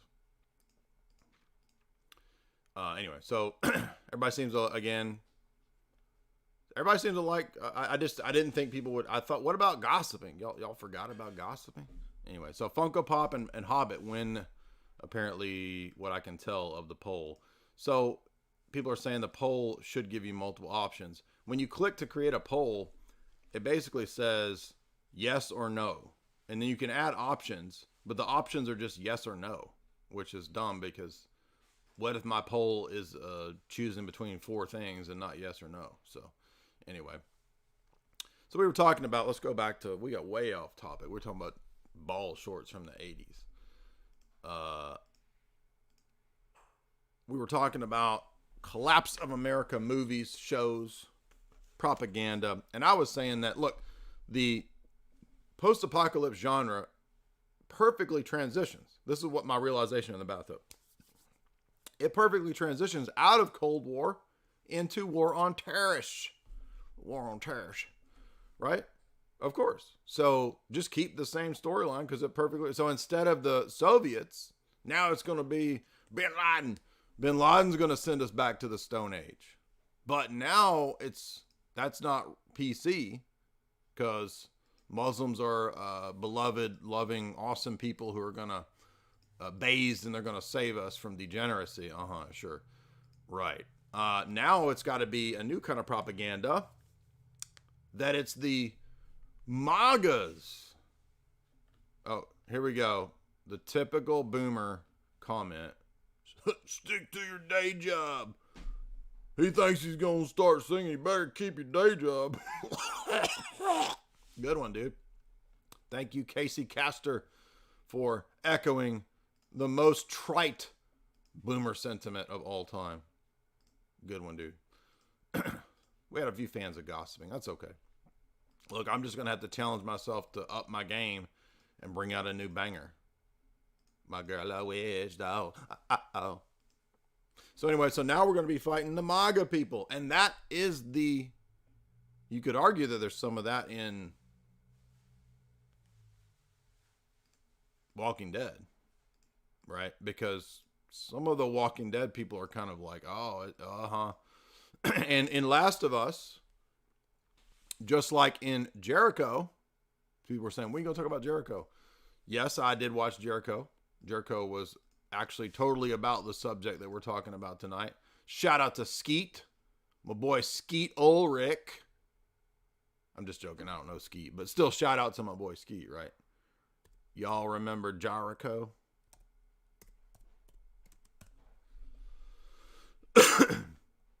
Right, we got Skeet over here, cool guy, cool alt dude in high school, or is he's like starting college, right? Freshman in college or something. And then he's just driving back, and then boom, the poxy clips, right? And Jericho, I mean, as a TV show, it's pretty good. It's all right. It's a little too much of the, it's like a post-apocalypse soap opera, so it's kind of annoying at times where, like, I don't care about who's cheating on who in the apocalypse and all that kind of stuff. But it ends up being a resurgent America. They even have the Gadsden flag in the show. And if I recall, aren't the new tyrants basically the, Texas libertarian freedom patriots, right? That's the new tyrants. And every one of these propaganda post-apocalypse America collapse things, all of these shows, all of these movies, even up into Last of Us, even up into what looks like this new movie coming out. Who are the bad guys? The Patriots, right? The American Patriots set up the new racist tyranny. And the idea, I think the idea is that the only way that we're going to ever progress as global citizens is if we all just finally submit to the global governance. And so when we get the collapse of America, right? And when we get the next global war, whatever that is, out of the ashes, we'll finally get the globalist order.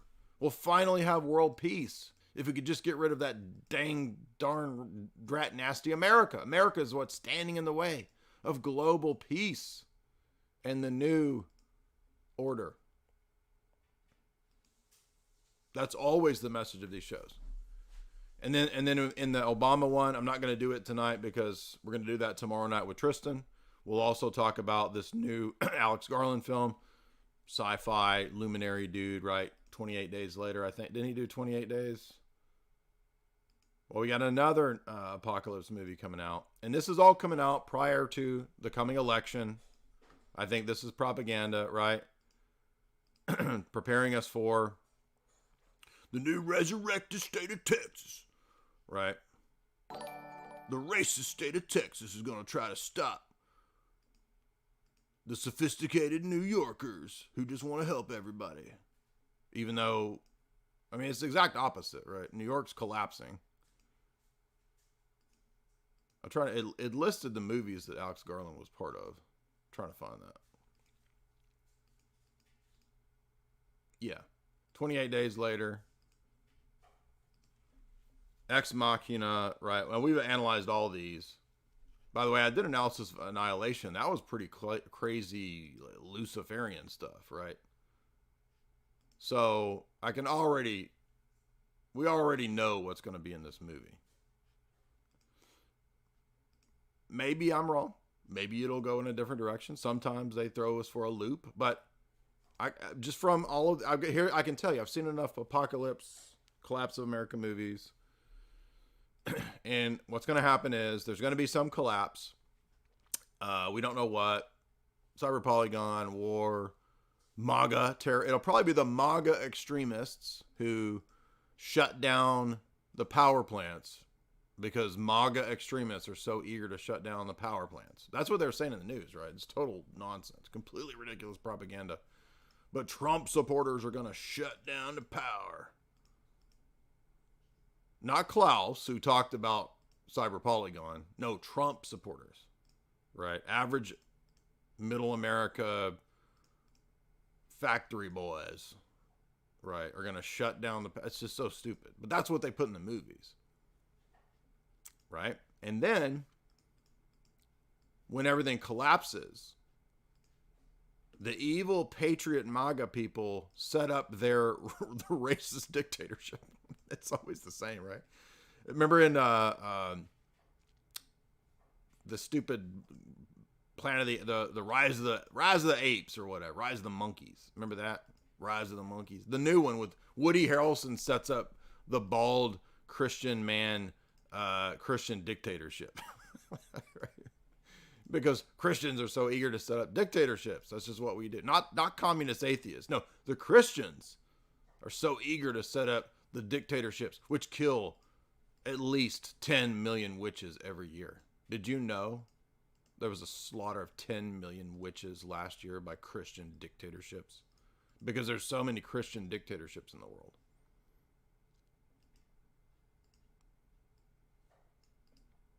I will say, though, that some elements of the MAGA crowd, like the evangelical Q, those people are nuts. Okay.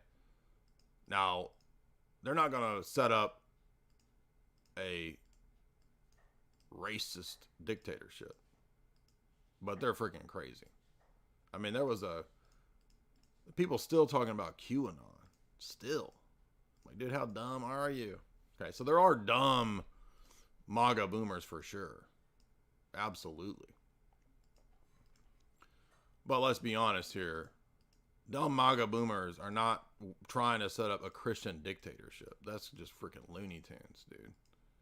But that's what is going on in the mind of the problem. And I think the sophisticated Democrat upper class people in New York and California, they're so insane and they've lost their, I think they probably actually think that. Like, are they just cunning deceivers that know that this is a lie and they're going to have to get out? But no, I think they actually think, like, you see these people on Twitter that are still like pushing the normie narratives on Twitter. I think they actually believe they just lost it, right? Like, they actually believe that Trump and people are working to try to set up a dictatorship and they're going to destroy the country. I mean, so when all this craziness happens, the mainstream media will tell everybody that it's Trump that's destroying the country. And dude, I don't have a problem if people want to criticize Trump. Right? We have plenty of criticisms of Trump, but it's just obviously not true that Trump supporters are going to destroy the country and put in a Christian dictatorship. That's just crazy.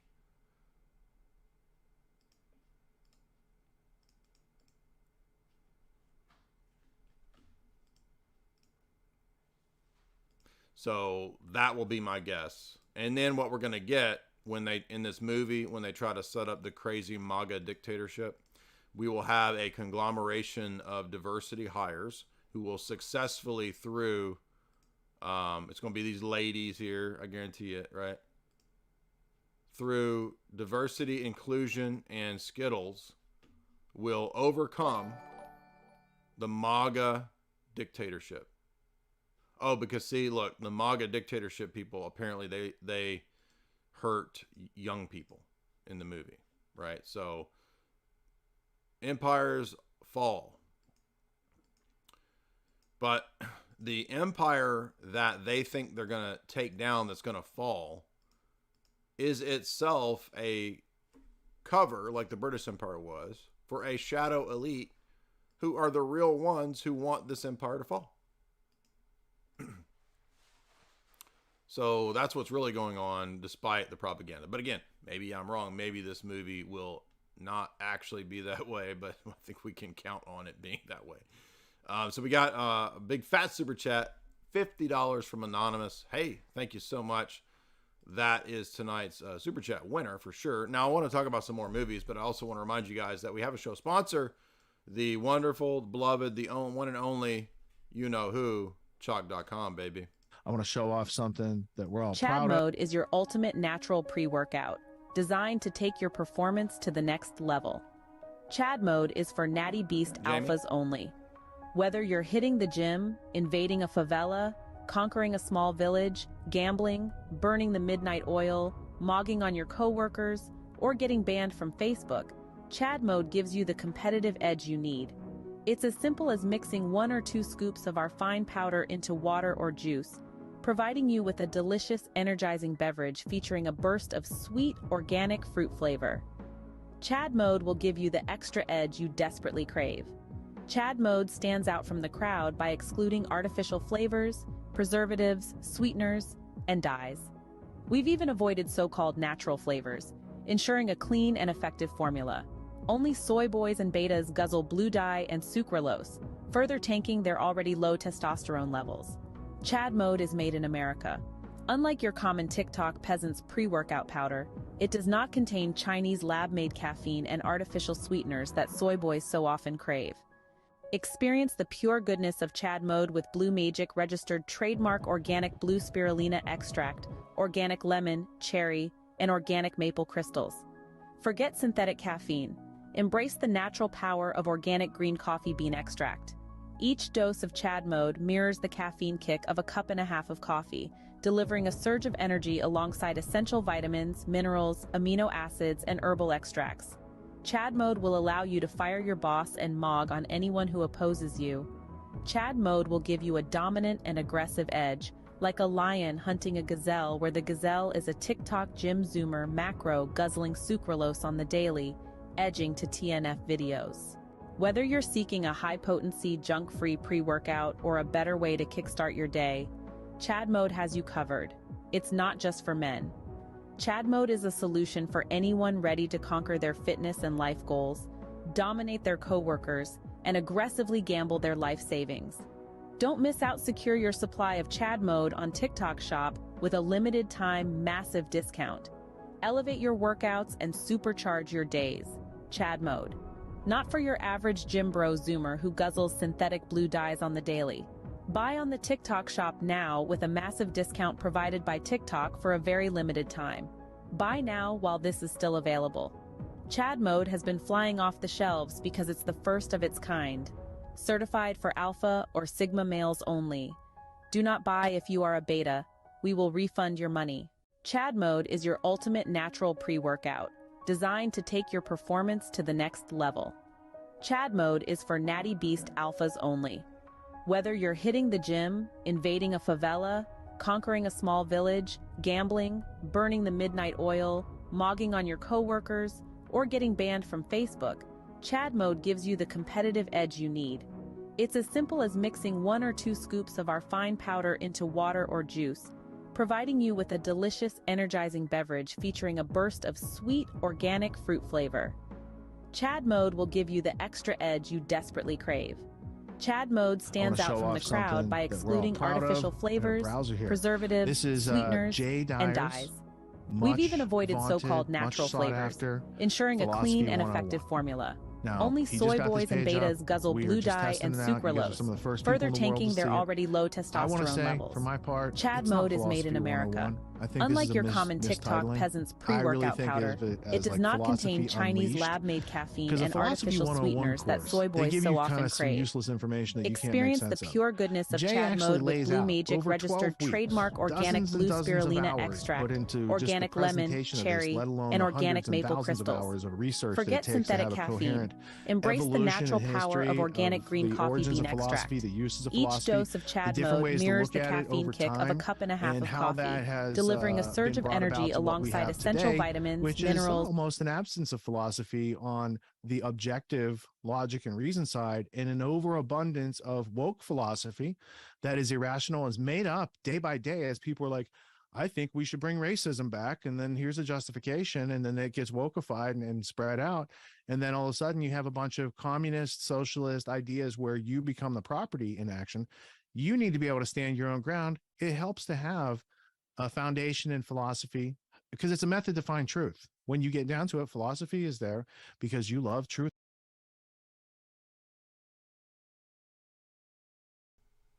My bad. Sorry about that. So I forgot when you put 2 ads in there, they will both play unless you cancel out one of them.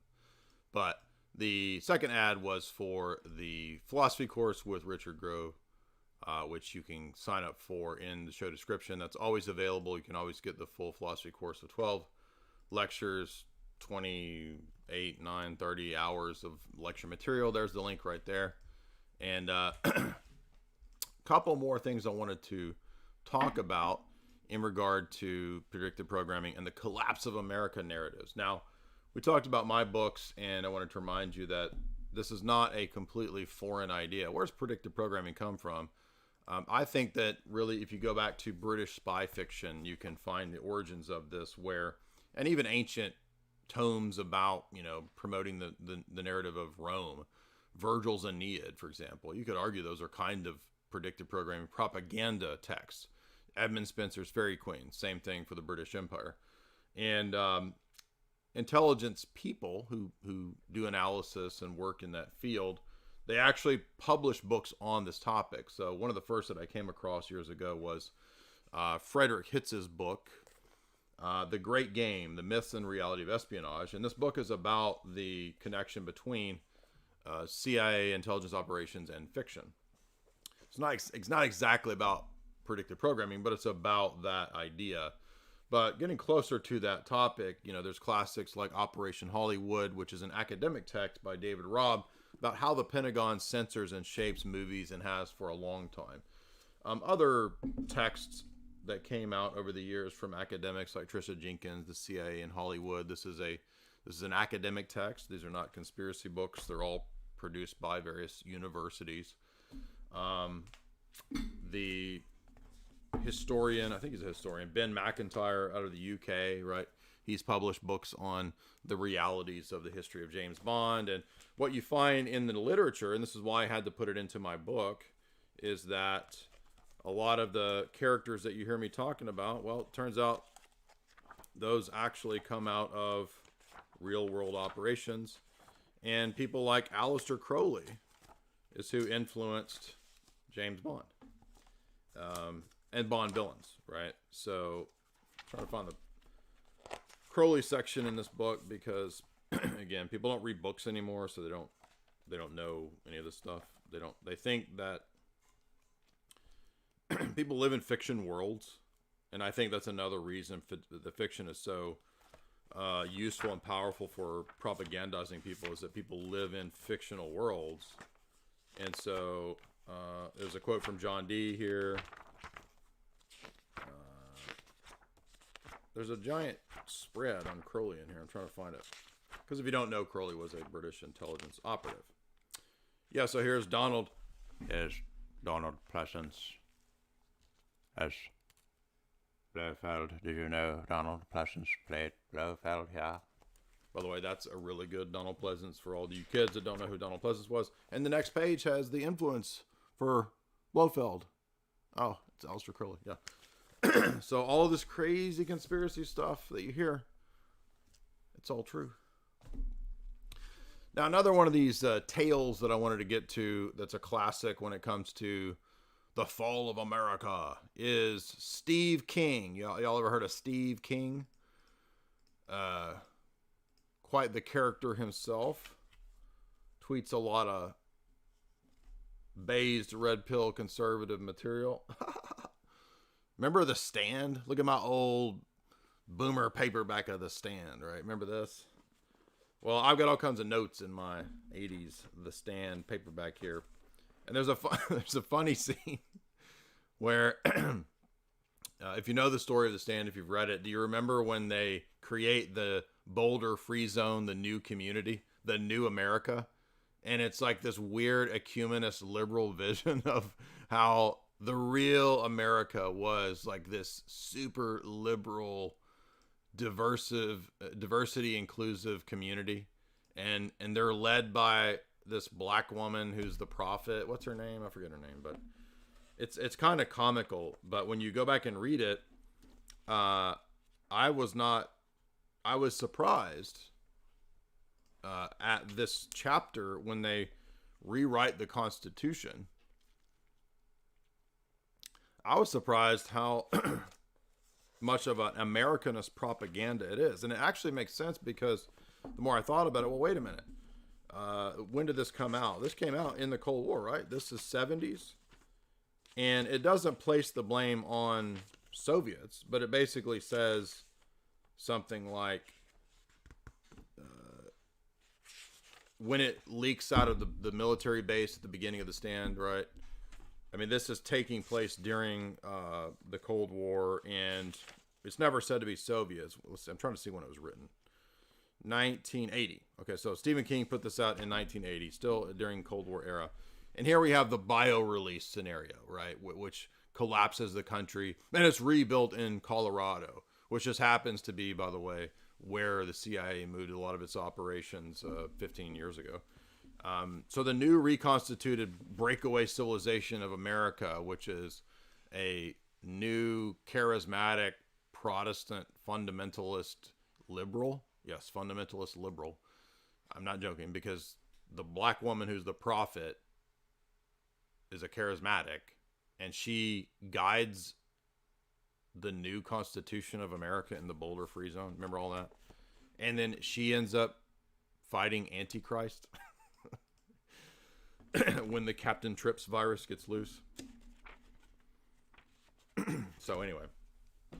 So So The Stand, interestingly, is actually a kind of an Americanist propaganda novel. Now, I don't have any evidence of Steve King, like, being connected to Intel, but a lot of the Hollywood crew we've seen over the years ended up being spies and working for the CIA. We've done a zillion podcasts on that. A little refresher. The famous Norwegian actress Sonja Vigert. Remember Sonja Vigert in Spy? The whole story about her is her being co-opted to work for intelligence. They made her into a honey trap, sleeping with tiny mustache men followers. Remember that? Ben Affleck, pretty clear. And I think that we can extend out from Baffleck, right? We did a Baffleck stream. Probably Matt Damon and George Clooney as well seem to have CIA, CFR level stuff going on. Julia Child famously worked for the OSS.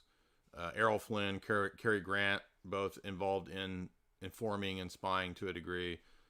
John Huston's close ties with the OSS, wanting to make films and work with the OSS. Billy Wilder, C.D. Jackson, worked with intelligence back in the day. Ian Fleming, James Bond character, obviously. Christopher Lee was a RAF assassin. A lot of people don't know that. Walt Disney closely worked with CIA and FBI. Noel Coward, Frank Sinatra, FBI and mob. Audrey Hepburn worked in counterintelligence stuff against Tiny Mustache Man, I think, in the United Nations. Marlene Dietrich wanted to spy for the OSS. On and on and on. So there's many, many, many more Hollywood people. And I'm sure that that's more than we know. Because a lot of the stuff comes out later, right? People end up being... they write their biographies when they get older, and they say, oh, yes, by the way, I was a spy for the OSS holder. Like Carl Jung. Carl Jung was Agent 488, right? And people thought he was a Tiny Mustache Man operative. No, actually, Carl Jung worked for the OSS, and he was Agent 488. So, if people are wondering, how is this? How can this be? How can you posit this? Well, as Ben Affleck himself, to use Ben Affleck in the words of Baffleck, Hollywood and the CIA are flip sides of the same coin. It's a engine for the propaganda of the establishment. It's one of the most powerful ever, according to Edward Bernays himself. So that's part of the reason how this happens, how we get this. Doesn't mean that every person is a CIA operative. Doesn't mean every screenplay writer is a CIA operative. Doesn't mean every actor in every studio is the CIA. I'm not saying that. And every idiot libtard who comes on here says, oh, you're saying everybody works for the CIA. You're saying everybody. No, I didn't say that. It's not what I said. Stop misinterpreting what I said. But there is a close collaboration in even the mainline academia on big film productions, military, the CIA, the various liaisons. Very well known, very well documented, and I have 2 books on it. Third book is on the way, by the way. I have 2 books on it. Right. And just think about Annie Jacobson's book about DARPA. The last chapter or 2 in that book were about the close consultations between Hollywood, James Cameron, Kathleen Kennedy, and DARPA. So, again, this is well established. It's on record. Well known. I've been studying and looking into this topic specifically since 2007. I think I first got into this idea in 2006 or 7. And we're in the year 2023, right? Thank you again, Amelia Strauss. Again, do I know Errol Flynn? Yeah, we used to chill, man. I know Errol Flynn. I think you mean, do I know of him? I know of him. The grandson of our Kaiser told about him, and he was in love with the girl that Errol Flynn married. Now the thing with Errol Flynn was that he was rumored to be a spy for Tiny Mustache Man, and they told Cary Grant to spy on Errol Flynn. Isn't that weird? But let's see this chick here. Let's see. So you're saying the Kaiser or the Kaiser's son was after.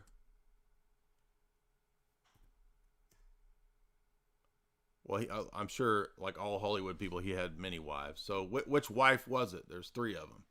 There's Patrice, there's Lily, and there's Nora. So which of these wives was it?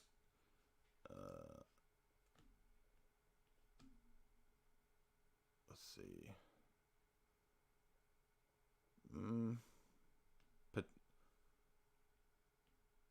Okay, I don't know which one it was, but they all kind of have that same kind of 30s, 40s woman look. But that is interesting. I did not know that, but I did know that they asked Cary Grant to spy on Errol Flynn. And Cary Grant's an odd character. He's in the first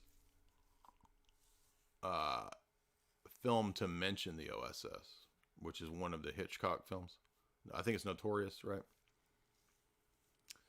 Notorious is, I think, the first film that mentions the Office of Strategic Services. And then I also think that Cary Grant is in the first one to mention CIA. And I think some people say, no, there's actually some other obscure film that first mentions it, which I don't remember what it is, but it might be North by Northwest. So basically, Hitchcock films are pretty early when it comes to revealing a lot about what was going on in the spy world. But if you don't remember, that older academic man in North by Northwest, that's the CIA handler guy, right? But he's not really known as that yet, and I don't think they don't call him a handler, but that's basically what he is, this academic guy who's trying to help untangle Cary Grant from this, mistaken identity nightmare that he's wrapped up in. But that's because Hitchcock worked with British intelligence, right? So Hitchcock worked for the British Ministry of Information to film propaganda movies. So, Hitchcock was working pretty tight with, MI5, MI6. I don't know that, I'm not saying Hitchcock himself was like an asset or anything like that, but he was working with them to produce a lot of the World War II propaganda movies and films and reels, war reels. So that's something Hitchcock, a lot of people don't know he did that. They worked for the MOI.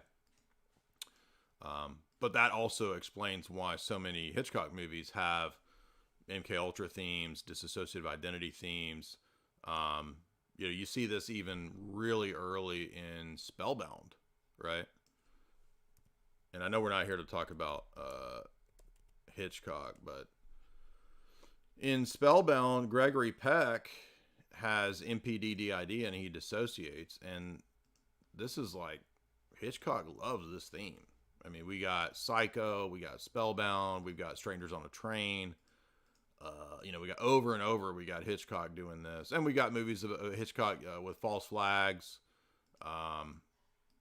Is it Sabotage? Hitchcock movie. 39 Steps. Hitchcock. False Flags, right? So there's a lot of Hitchcock revelation going on. But as we can imagine, he's tying it into Western propaganda, right? So kind of like Bond films, like if you want to know what the establishment is up to, they're doing what what Spectre and Smersh are doing. And James Bond works for Spectre and Smersh, not the other way around. So that's usually how it goes if you want to untangle the propaganda. And like I said, the reason that we're looking at this is that the propaganda that they're rolling out now can be an indicator of what might happen in the next, in the coming years. So short term, what can we expect? Well, again, it's not like some kind of divining rod of like, oh, I decode the movies and I can predict the future. I mean, not really, not literally, but it can be an indicator of the things that we might see. So, for example, all of the pandemics, zombie movies, that could be an indicator of what happened in the last 3 years. It might have been preparing us for that, right? Especially movies like Contagion. That movie was basically made in consultation with CNN and the CDC. Remember that with Jude Law? Remember? Jude Law was like the Lord Voldemort figure who was in the movie. He's trying to sell cures to the pig flu or the Gwyneth Paltrow the goop flu of Gwyneth Paltrow that breaks out because she makes out with a pig or a bat or whatever the plot of Contagion is. I don't remember. Isn't it Gwyneth Paltrow like eating a bat or something, and her vagina candles that she sells like release the bat flu or something? Isn't that what it is? It's been so long since I've seen Contagion, but I remember it has like CNN anchors in the movie, and the CDC consulted on this movie. We got to know. We want to know what it's like. What would it really be like, right? Remember there was another outbreak movie with Matt Damon. Remember that one? And then the government saves us with stabbies. Remember that one? Everybody forgets that one. What's that Matt Dadbod movie? Where there's an outbreak. And the reason I'm bringing these up is that these also typically... Wait, is Matt Damon in that one?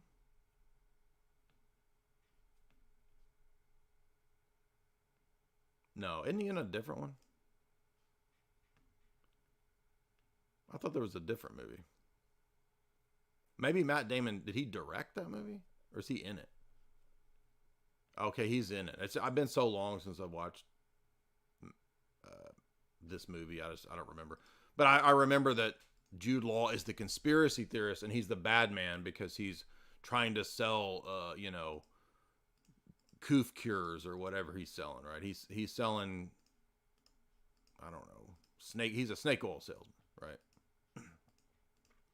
Well, there's another outbreak movie that came out post Contagion that I'm forgetting.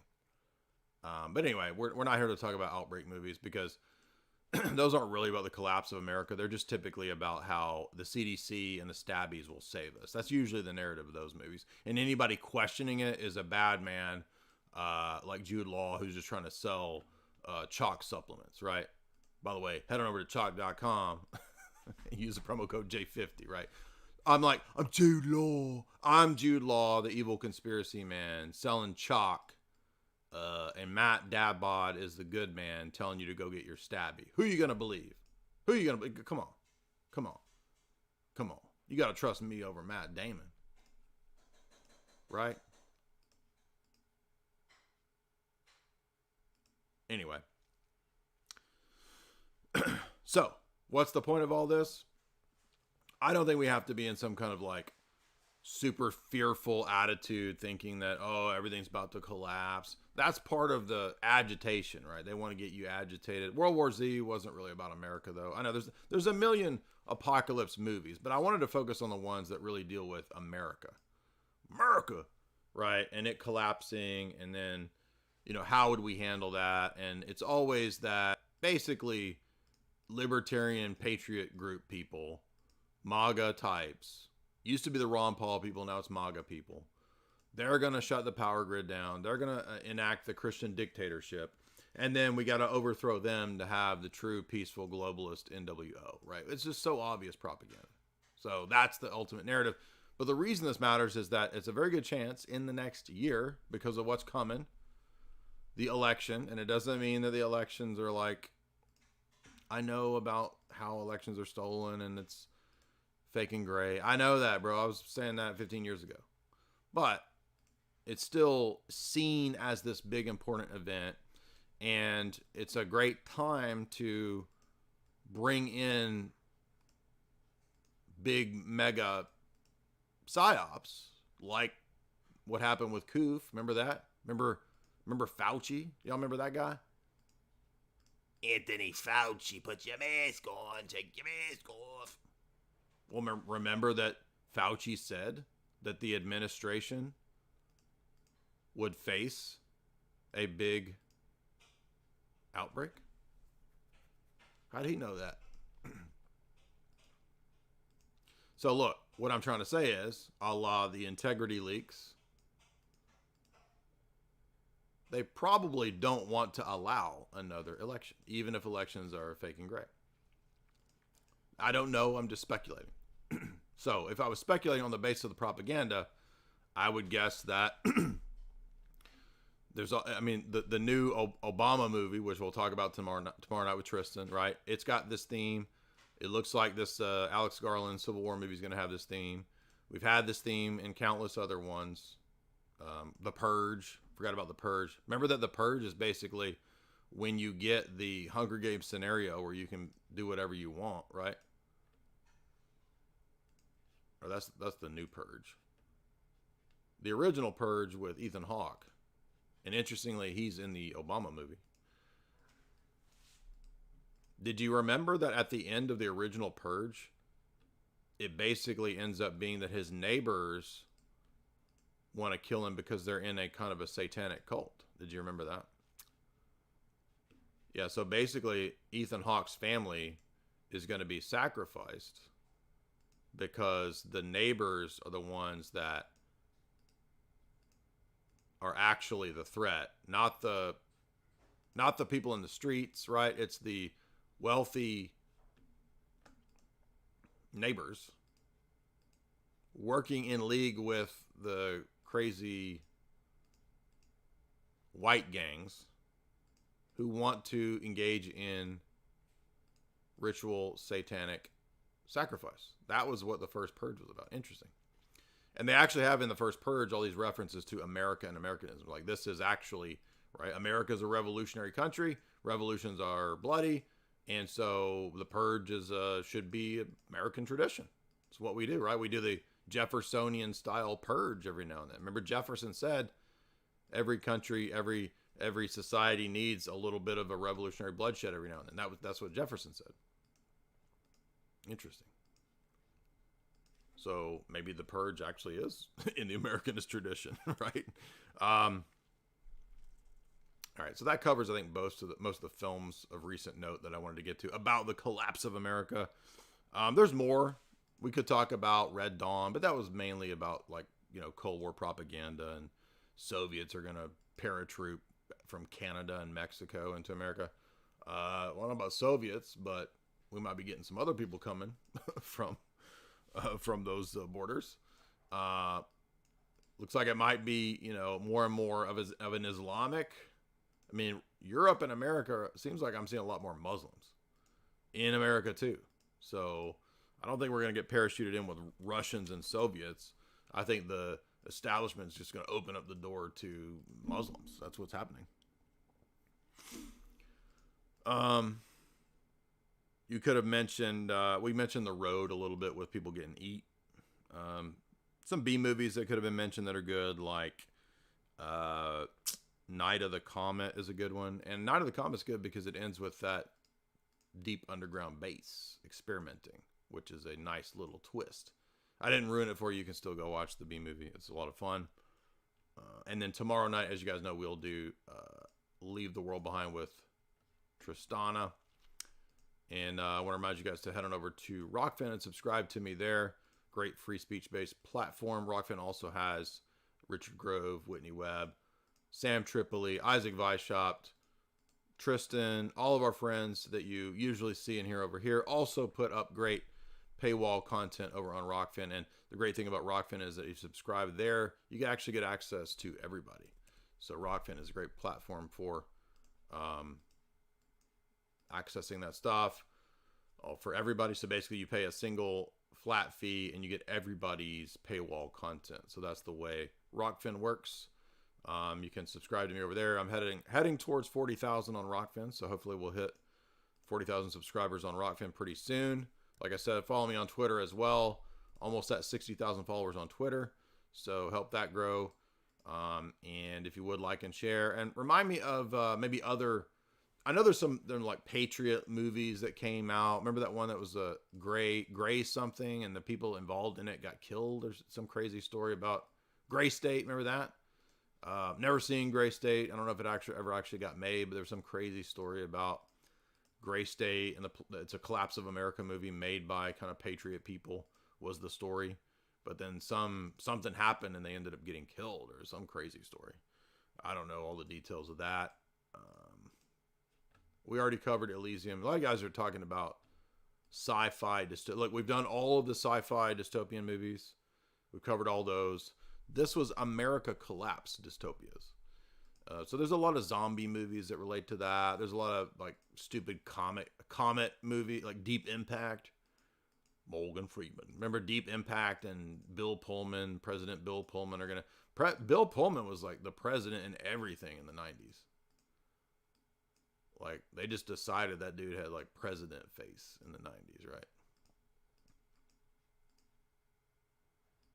But now it's got to be like Elliot Page, right? Elliot Page is the president of the future. Or Serena Williams. Serena Williams could marry Elliot Page, and that will be that'd be the presidential couple of the future, right? That's where we're going. That's what I'm voting for, the Elliot Page Serena Williams ticket 2028, right? That's our future. That's the real. Then we're gonna hope that you really want to see hope and change. That's when we're gonna see hope and change. By the way, subscribe also to Tristan, because tomorrow night I'll be over on Tristan's channel. We're going to be breaking down the Civil War trailer, and we're going to do a deep dive into the new Obama movie, right? Leave the World Behind. Everybody